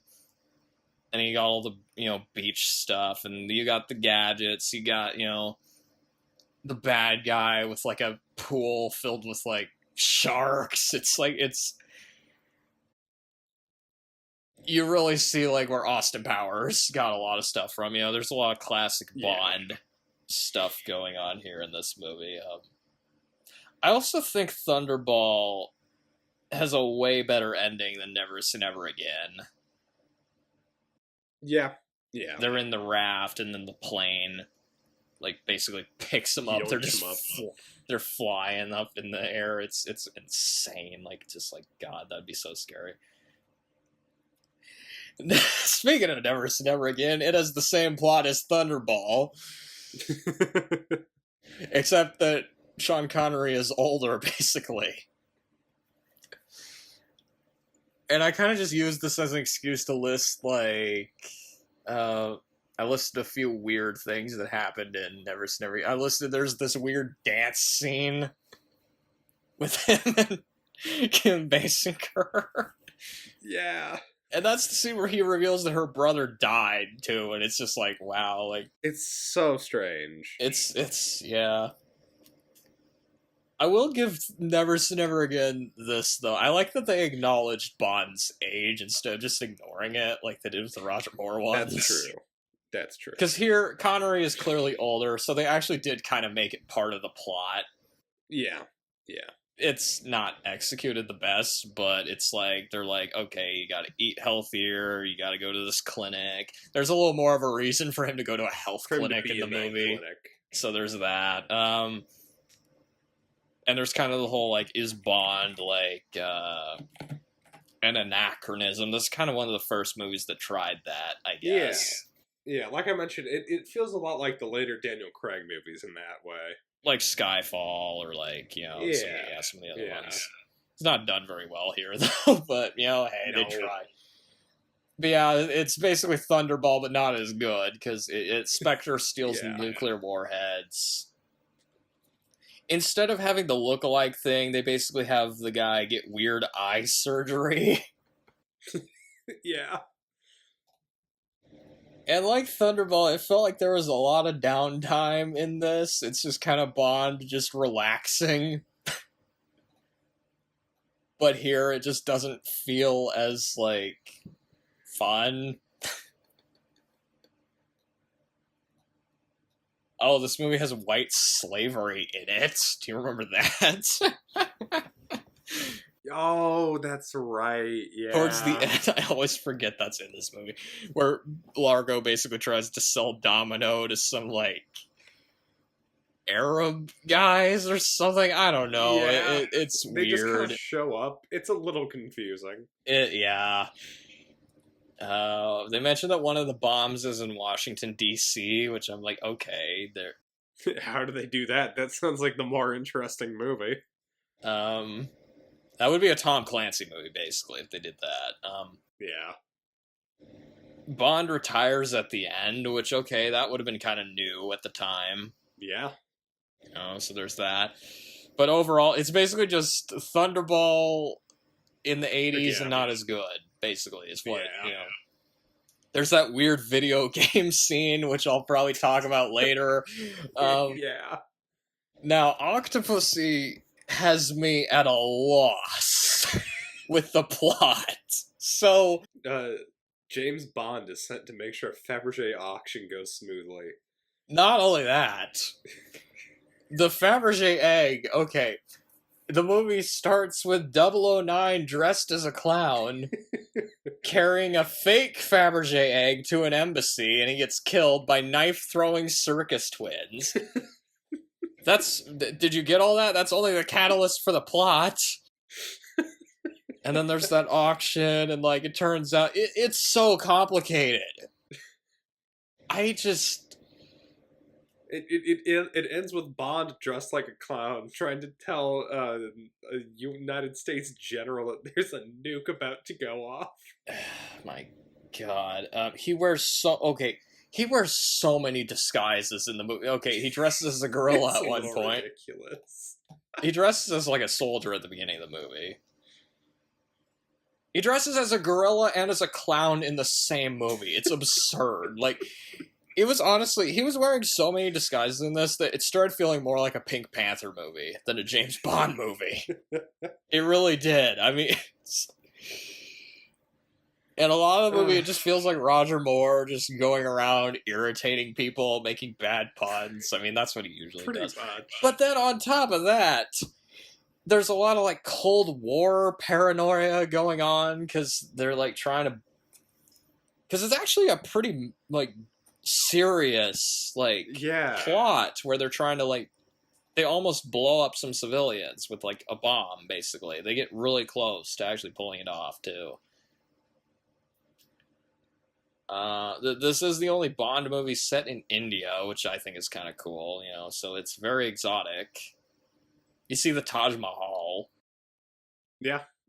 It's also very stereotypical. Like, I mean, of all the 80s Bond movies, this is probably the most, like, racially insensitive one. It's pretty bad. There's this scene where yes, I know what scene. Kicks a guy off of a bed of nails, throws a bad guy onto it to kill him, and the guy laying on it goes, "Hey, get off my bed." There's so many. Okay, He pulls a sword out of a sword swallower's mouth and uses it to fight. It's so weird. Not only that, there's like people walking through coal. There's fire juggling. Snake charmers. I mean, you're like, yeah, this was definitely set in India. But yeah, that whole street scene was ridiculous. It's one of the most ridiculous things. This is a movie filled with ridiculous things, and that was like, wow. It was so over the top. It was like, you'd expect more. Oh my god.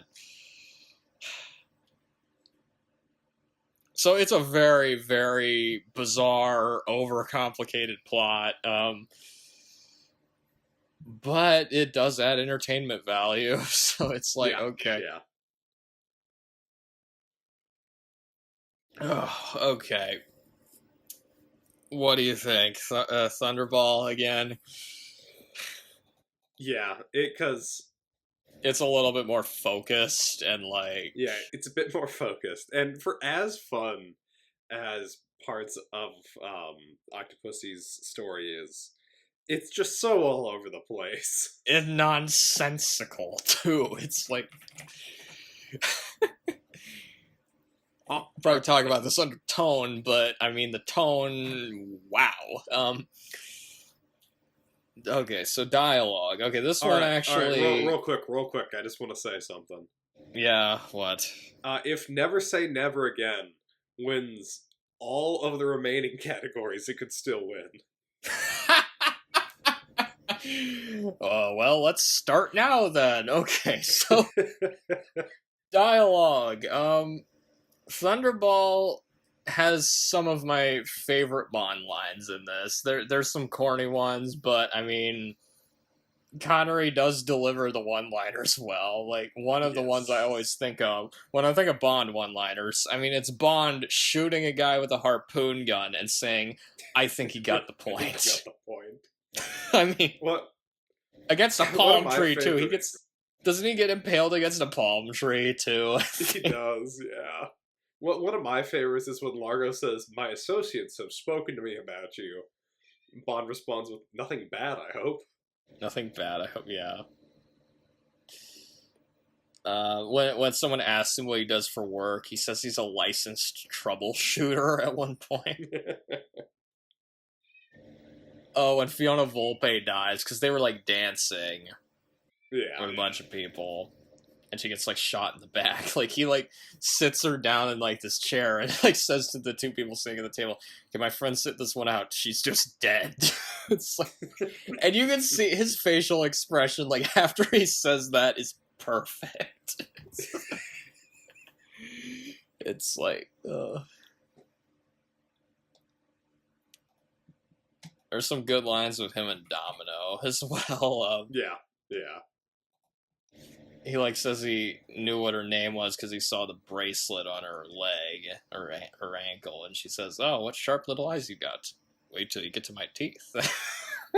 It's just like... Again, part of it is just Connery is just so suave that he's able to pull it off. Like... And the stuff with him and Largo was fun, too. Yeah. where they're just like, it looks like they're enjoying their company. Like, their gun looks more fitting for a woman. You know much about guns? No, I know a little about women. And you can even see Largo laughing at that line too. Like, he looks genuinely amused by it. Oh god, this scene, one of my favorite scenes, not just from this movie, but just this scene, like, is this pinnacle Connery as Bond. It's the scene where he finds Fiona Volpe taking a bath. She says, "Aren't you in the wrong room, Mr. Bond?" And he says, "Not from where I'm standing." And then she asks, it's this next part that kills me. She asks if he can give her something to put on, and he just hands her some shoes. And just sits down and just stares at her smugly. It's so funny.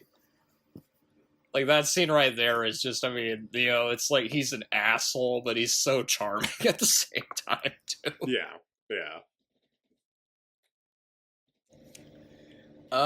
Never Say Never Again, which, again, Sean Connery says a lot of these lines. Yeah.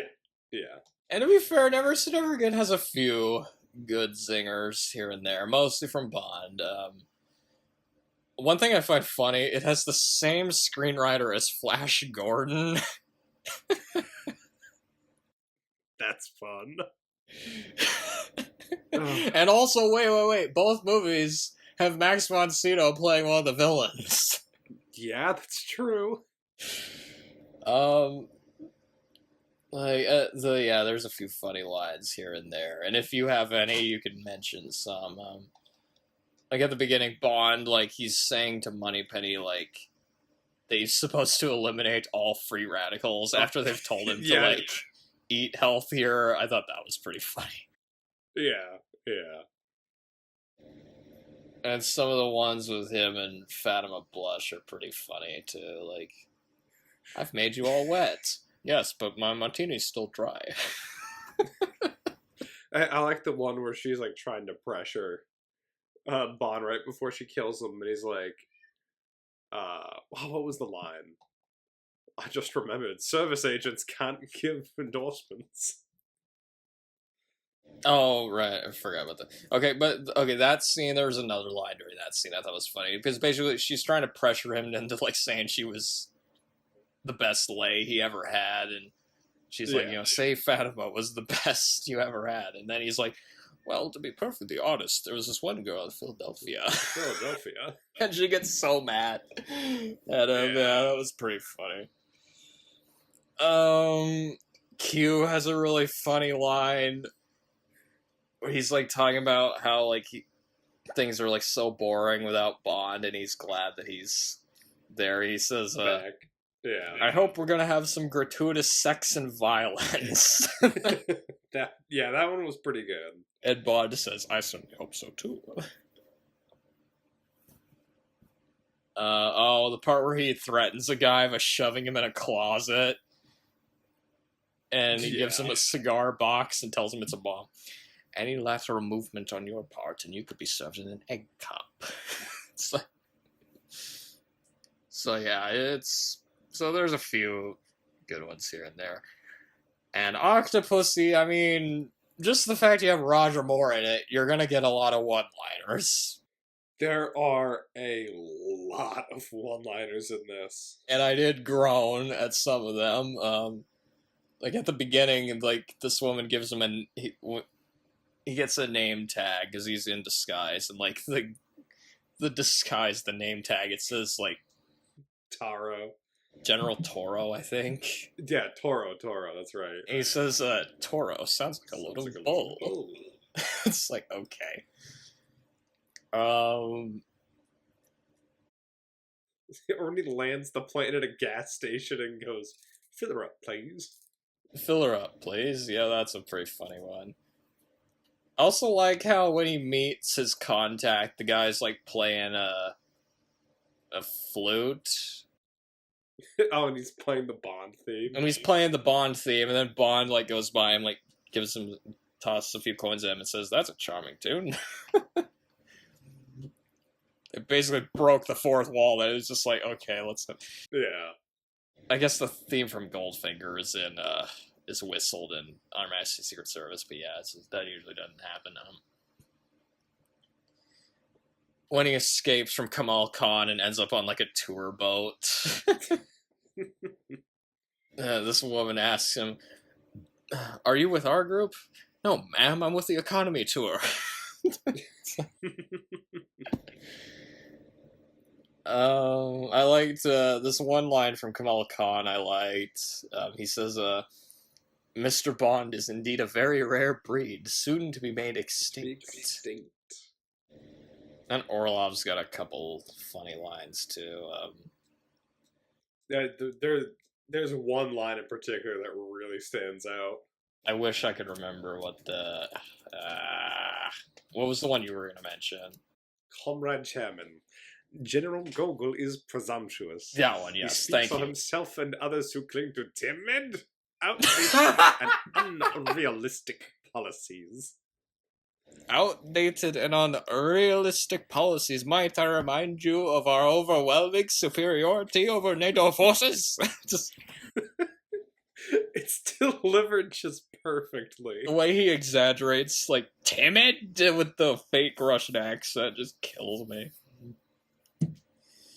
It's so funny. And then when Kamal Khan meets Bond again, he says, "You have a nasty habit of surviving." Well, you know what they say about the fittest. That one's pretty good. And when he's with Q, he gets a few good ones. Like, there's like this weird. What was that? The weird rope thing. It's like a. What was that? Self-raising rope thing that Q was making for whatever reason. And it like lifts up in the air, but then like goes limp, and then Bond says, "Having troubles keeping it up, Q." Experimental model. Okay, I actually don't know who wins this one. Honestly, I think this is another win for Octopussy in my opinion. There are some good one-liners, yeah. It's just if you like your corny one-liner puns, yeah, this is definitely like they do. I feel like this is when they were starting to overdo it, though. There's so many of them. Yeah. But I guess if you want to judge it based on the one-liners, sure, we'll give it to Octopussy. Next category: pacing/editing. Honestly, I think all three of these have pacing issues. Yes. I think all three of these, they're like, I was enjoying most of them, and I was like, they're just a little bit too long. Thunderball, that one usually gets... So, yeah, starting with Thunderball, I wrote down 2 timestamps. Thunderball gets criticized a lot for, like, pacing issues. Yeah. I wrote down 2... I wrote down 2 timestamps for this. It takes 37 minutes for Bond to leave the spa. He is there for the first 37 minutes of this 2-hour movie. And it's not until 45 minutes in where he gets his assignment. Yeah, it's a little bloated. It's over a quarter of the movie. And also, speaking of editing, it has like some choppy editing. Yeah. And so I think, to be fair, a lot of the early Bond movies have sloppy editing, but this one especially, like, I noticed a lot of flubs and a lot of editing flubs. It was also longer. Another thing, at the time, this was the longest Bond movie. It was like 2 hours, 10 minutes. So it was longer than the previous 3 movies. And longer than You Only Live Twice. And then Our Majesty's Secret Service was longer than this one. So, Yeah. And we mentioned Our Majesty's Secret Service also has pacing issues. Yes. Never Say Never Again, it's a bit lethargic at some points. Yeah. Sometimes it's weird, because sometimes it was faster than Thunderball, and sometimes it wasn't. Sometimes it was slower. It was kind of weird to watch, especially back to back like I did. You watched these two movies back to back. Yeah, we should point that out. That's bizarre that you did that, but I can kind Let me tell you, it felt like I watched the same movie twice in a row. That's why I was like Except the second time it wasn't nearly as good. That's why I spread these out over a few days. The editing wasn't as choppy, though. The editing wasn't as choppy as Thunderball.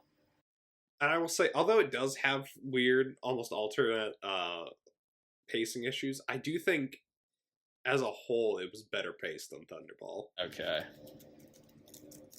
Because Thunderball is pretty slow, to be fair. Yeah.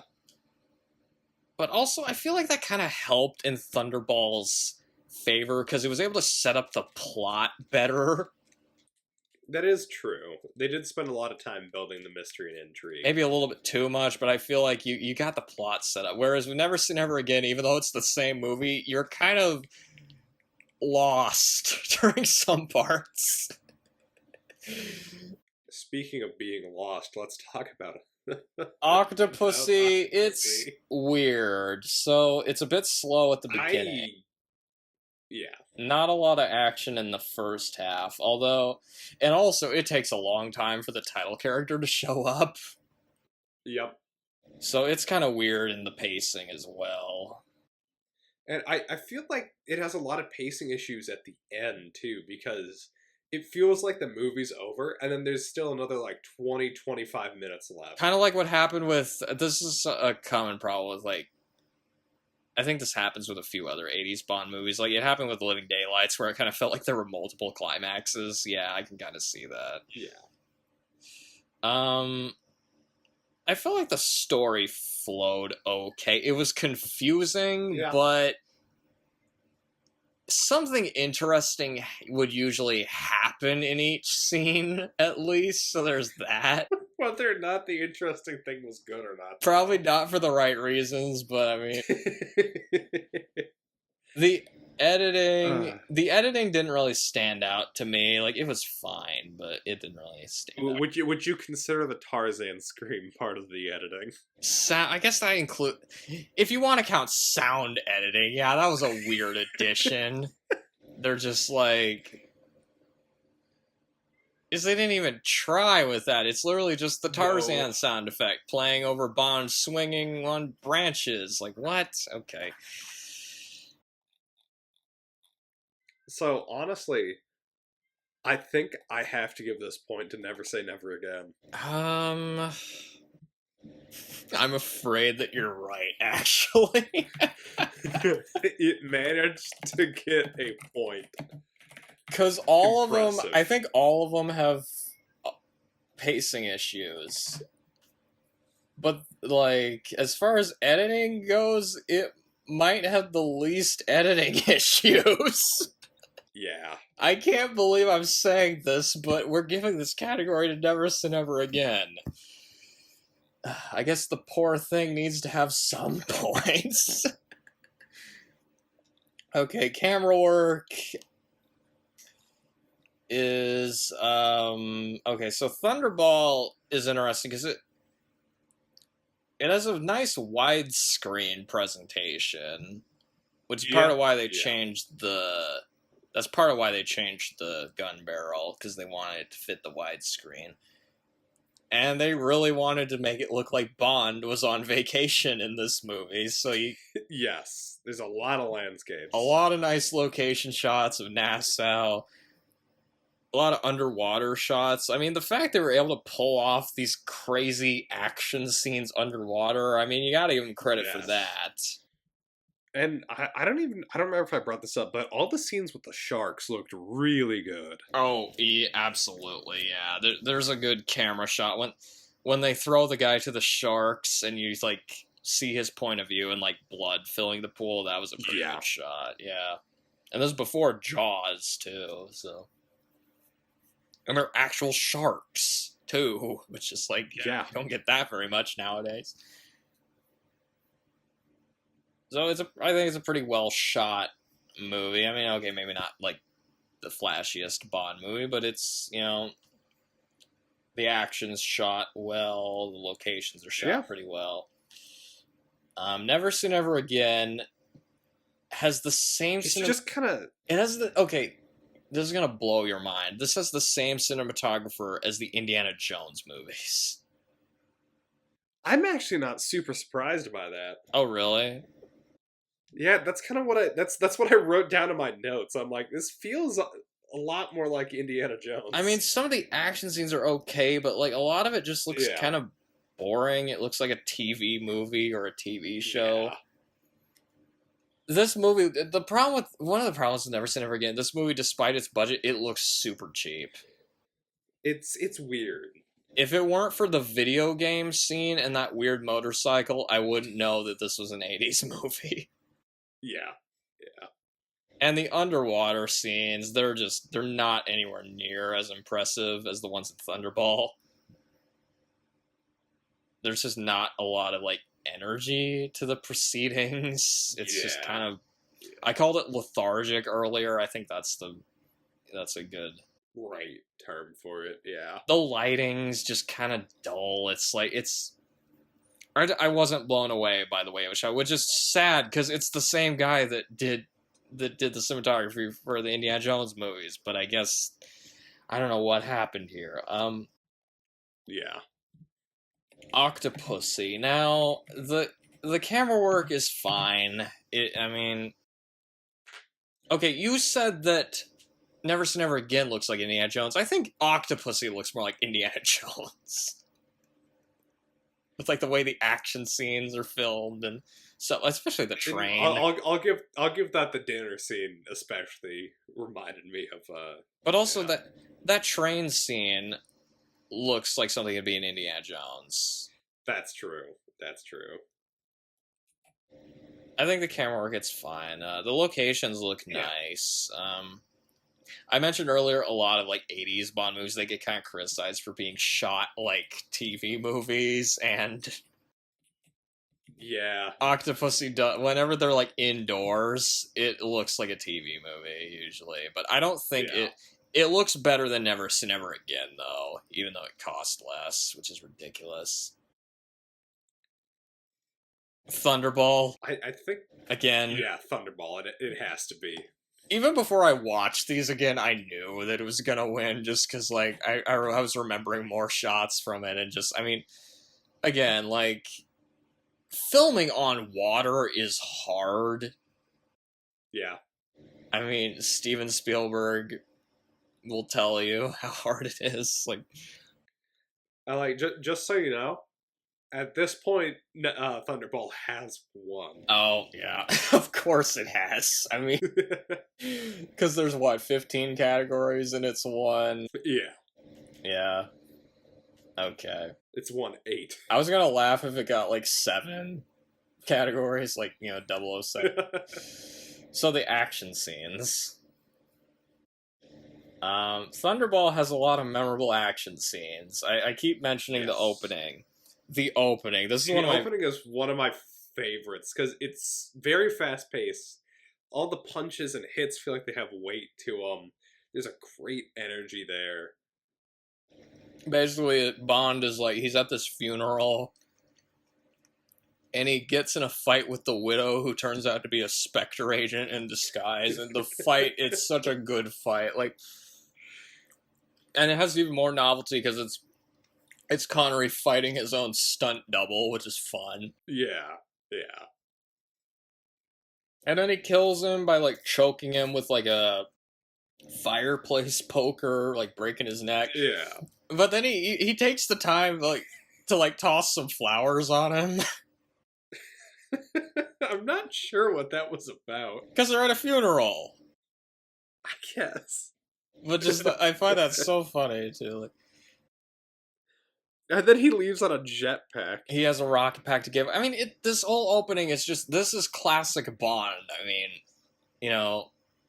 this has got to be one of my favorite, pre-title sequences, for sure. Yeah. Definitely one of my favorite of the Connery era, for sure. This and, Goldfinger, I think, are, his best pre-title sequences. But there's a bunch of other examples. Like I like when he knocks this guy out with the phone and then strangles him with the cord.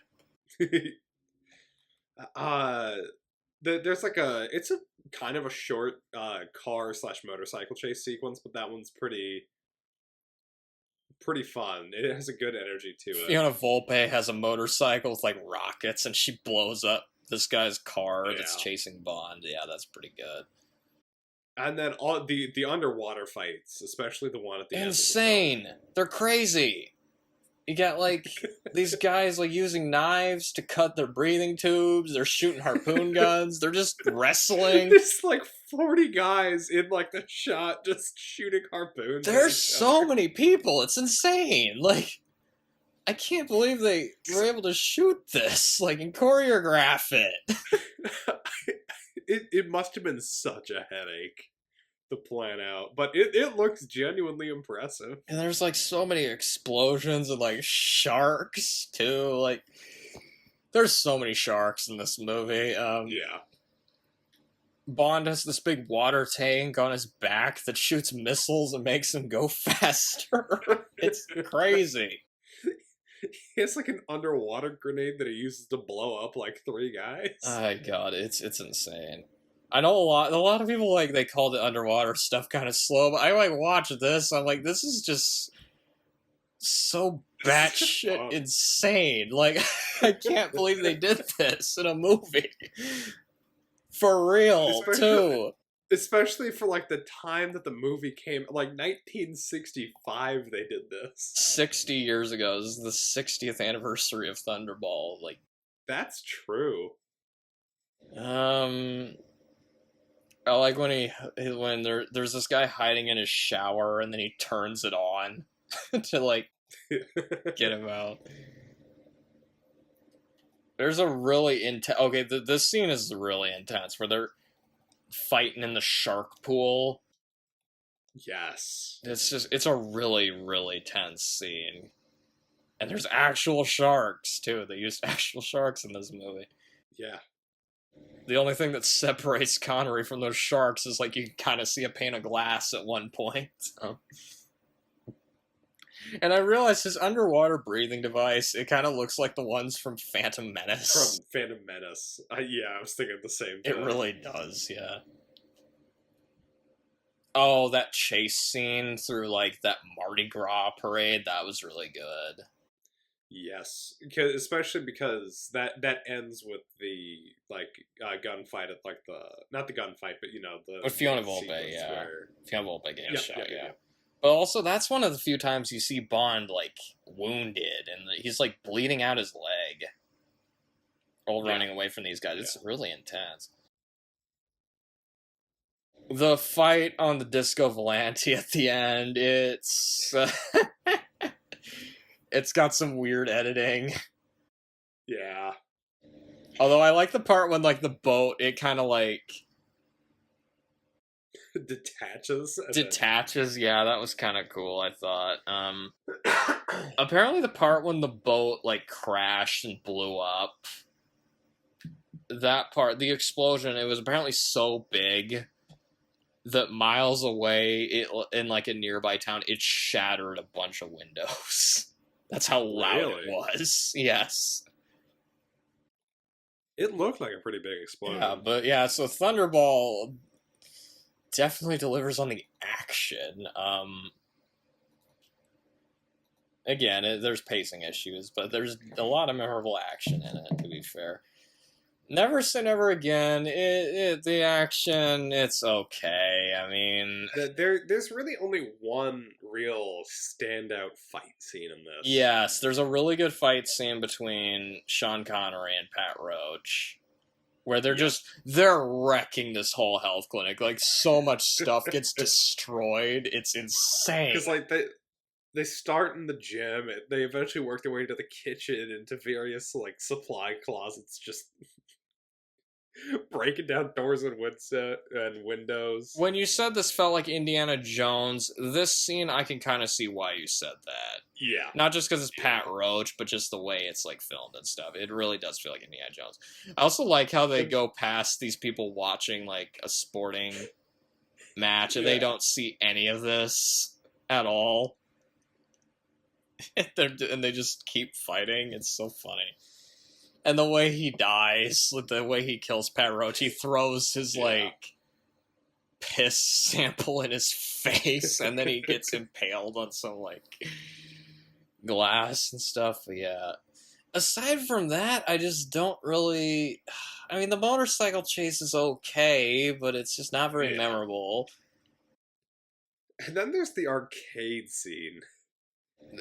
You know what? Yeah, let's just talk about that. The most baffling part of this movie, there's the scene where Bond and Largo play a video game. It's it's called World Domination, I think. Yeah. And it's basically like,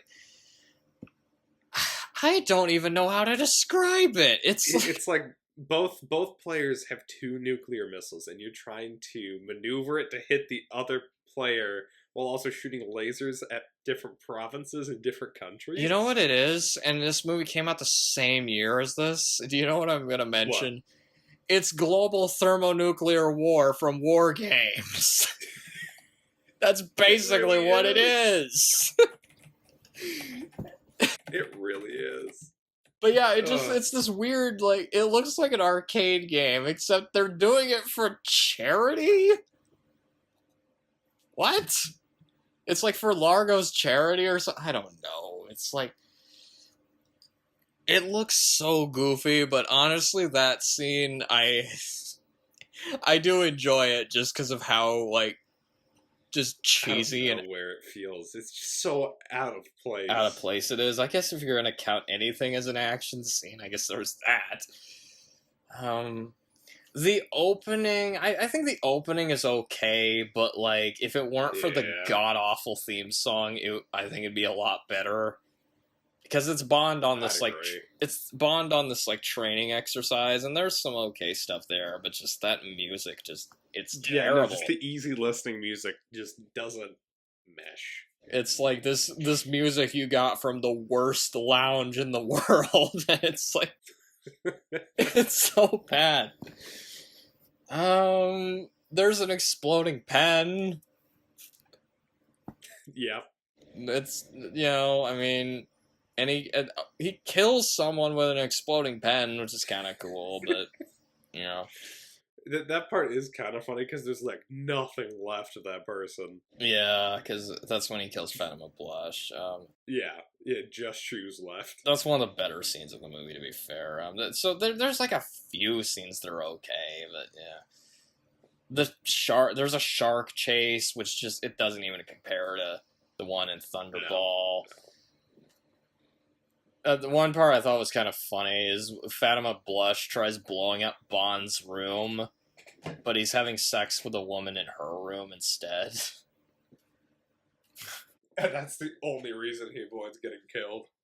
I thought that was pretty funny. Looks like we made the right choice. Your place or mine? There's like some rocket packs at one point. The climax is so boring. It's like, it really does end on just like a wet fart. It's like this really lame underwater fight. Especially after seeing how like interesting and cool it was in Thunderball. It's so boringly shot, and like like there's no tension to it either. Like when Domino shoots Largo, it's just like, come on, like. It's just not done as well. So Never Say Never Again definitely is not winning this category. Octopussy has some pretty good action scenes. Like we said, the opening scene, it feels like Indiana Jones. Yes. I love the opening. The opening, again, this is like one of my favorite pre-title sequences. Because it's got the weird humor and all the action you want, but then also just... Like, he's hiding a jet inside a fake horse's ass. I mean, like... It's like, what more do you need? And he blows up, like, a military base. It's pretty fun. Certainly one of Roger Moore's more memorable openings. Yeah. There's also this weird scene that feels like it's out of Most Dangerous Game, where Bond is being hunted by Kamal Khan and a bunch of other dudes. But then it turns into this weird thing where he talks to animals.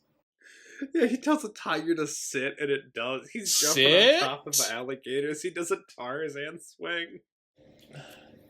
There's an alligator, the Tarzan swing. He tells the snake to hiss off. This all happens in the space of like 3 minutes. It's so quick and out of nowhere. It's so goofy, but I'll give them this. They took advantage of the jungle setting. But it's so cartoonish. Yeah. It's like he gets leeches on him at one point. There's a big spider web that he runs into. He's even wearing like a safari jacket too. Like his shirt looks like a safari shirt. It's absurd. I don't even remember where he got it from, but okay. Kamal Khan hires this assassin that throws big razor blade yo-yos. It's so ridiculous. In a series with a lot of ridiculous weapons, I mean, that's gotta be one of the most ridiculous, right? That's up there. And then I mentioned a bit of this scene earlier, but there's like a rickshaw chase, where Bond's contact is like hitting people with tennis rackets while Bond's sitting in the back of the rickshaw and fighting and shooting. And then they get out and they fight with some of the street performers, like using their tools as weapons. Really stereotypical stuff, yeah. That's the thing, this movie, you cannot take it seriously at all during a lot of it. It's so goofy. And so over the top. If you want, like, if you're gonna show somebody, like, just the most Roger Moore Bond movies, like, this and, like, Moonraker are just the most Roger Moore-iest of the Roger Moore Bond movies. They're so campy. There's a guy that gets an octopus on his face. I guess he's not gonna be in an octopus's garden in the shade. Sadly, no. I really like that song. That's a good song. They end up in a pool and an alligator like gets this guy. Like this. There's a lot of animals in this movie. I'll give him that. You know, I like when a movie has a bunch of animals during the action scenes. As long as the animals aren't getting hurt, at least. Which, yeah. Unfortunately, it looks like I think some of the sharks in Thunderball, they looked like they were getting kind of torn up during a few parts, which is unfortunate. He shoots a guy in the forehead, and there's a bit of blood there. It's so abrupt, too. You don't expect that out of a Roger Moore Bond movie. The train fight's pretty good, I think. That was really... That really felt like Indiana Jones. The part where he drives a car on train tracks. I mean... It's just... Although Roger Moore, like, running on that train, it's just like, there's no way he's doing... That's entirely his stunt double carrying this stuff. Bond dresses as a clown to stop a bomb? What? I don't understand why that was a necessary part of the plan. I know that it takes place at a circus during part of it, but it's in all honesty, though, like, that part where he's, like, defusing the bomb and, like, people aren't taking him seriously, that part is pretty intense. It is. Just because you got all the civilians there, like, those kids almost got blown up. It's insane. It gets so close to going off, too. Like, he only has, like, a few seconds.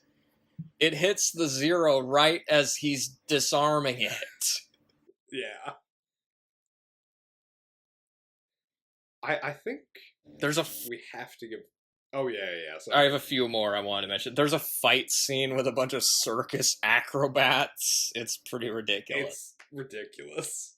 I also like how Q and Bond are, like, riding in a hot air balloon. Yeah. And then when Q lands, it, like, knocks out a dude and the women start fawning all over Q. He's saying, not now, later perhaps. Apparently Q is a womanizer as well. The ending, though, okay, the climax is ridiculous. There's this action scene on a plane, and Roger Moore's just climbing, he's like hanging onto it for dear life while it's flying. It's straight out of a parody. It's so stupid. And I like the part where the Indian henchman, Gobinda, he like climbs up on the plane to like, he's trying to get him with the knife, and Bond just flicks him with the antenna. It just knocks him off. It's like, and the plane crash. It's so ridiculous. It's so silly.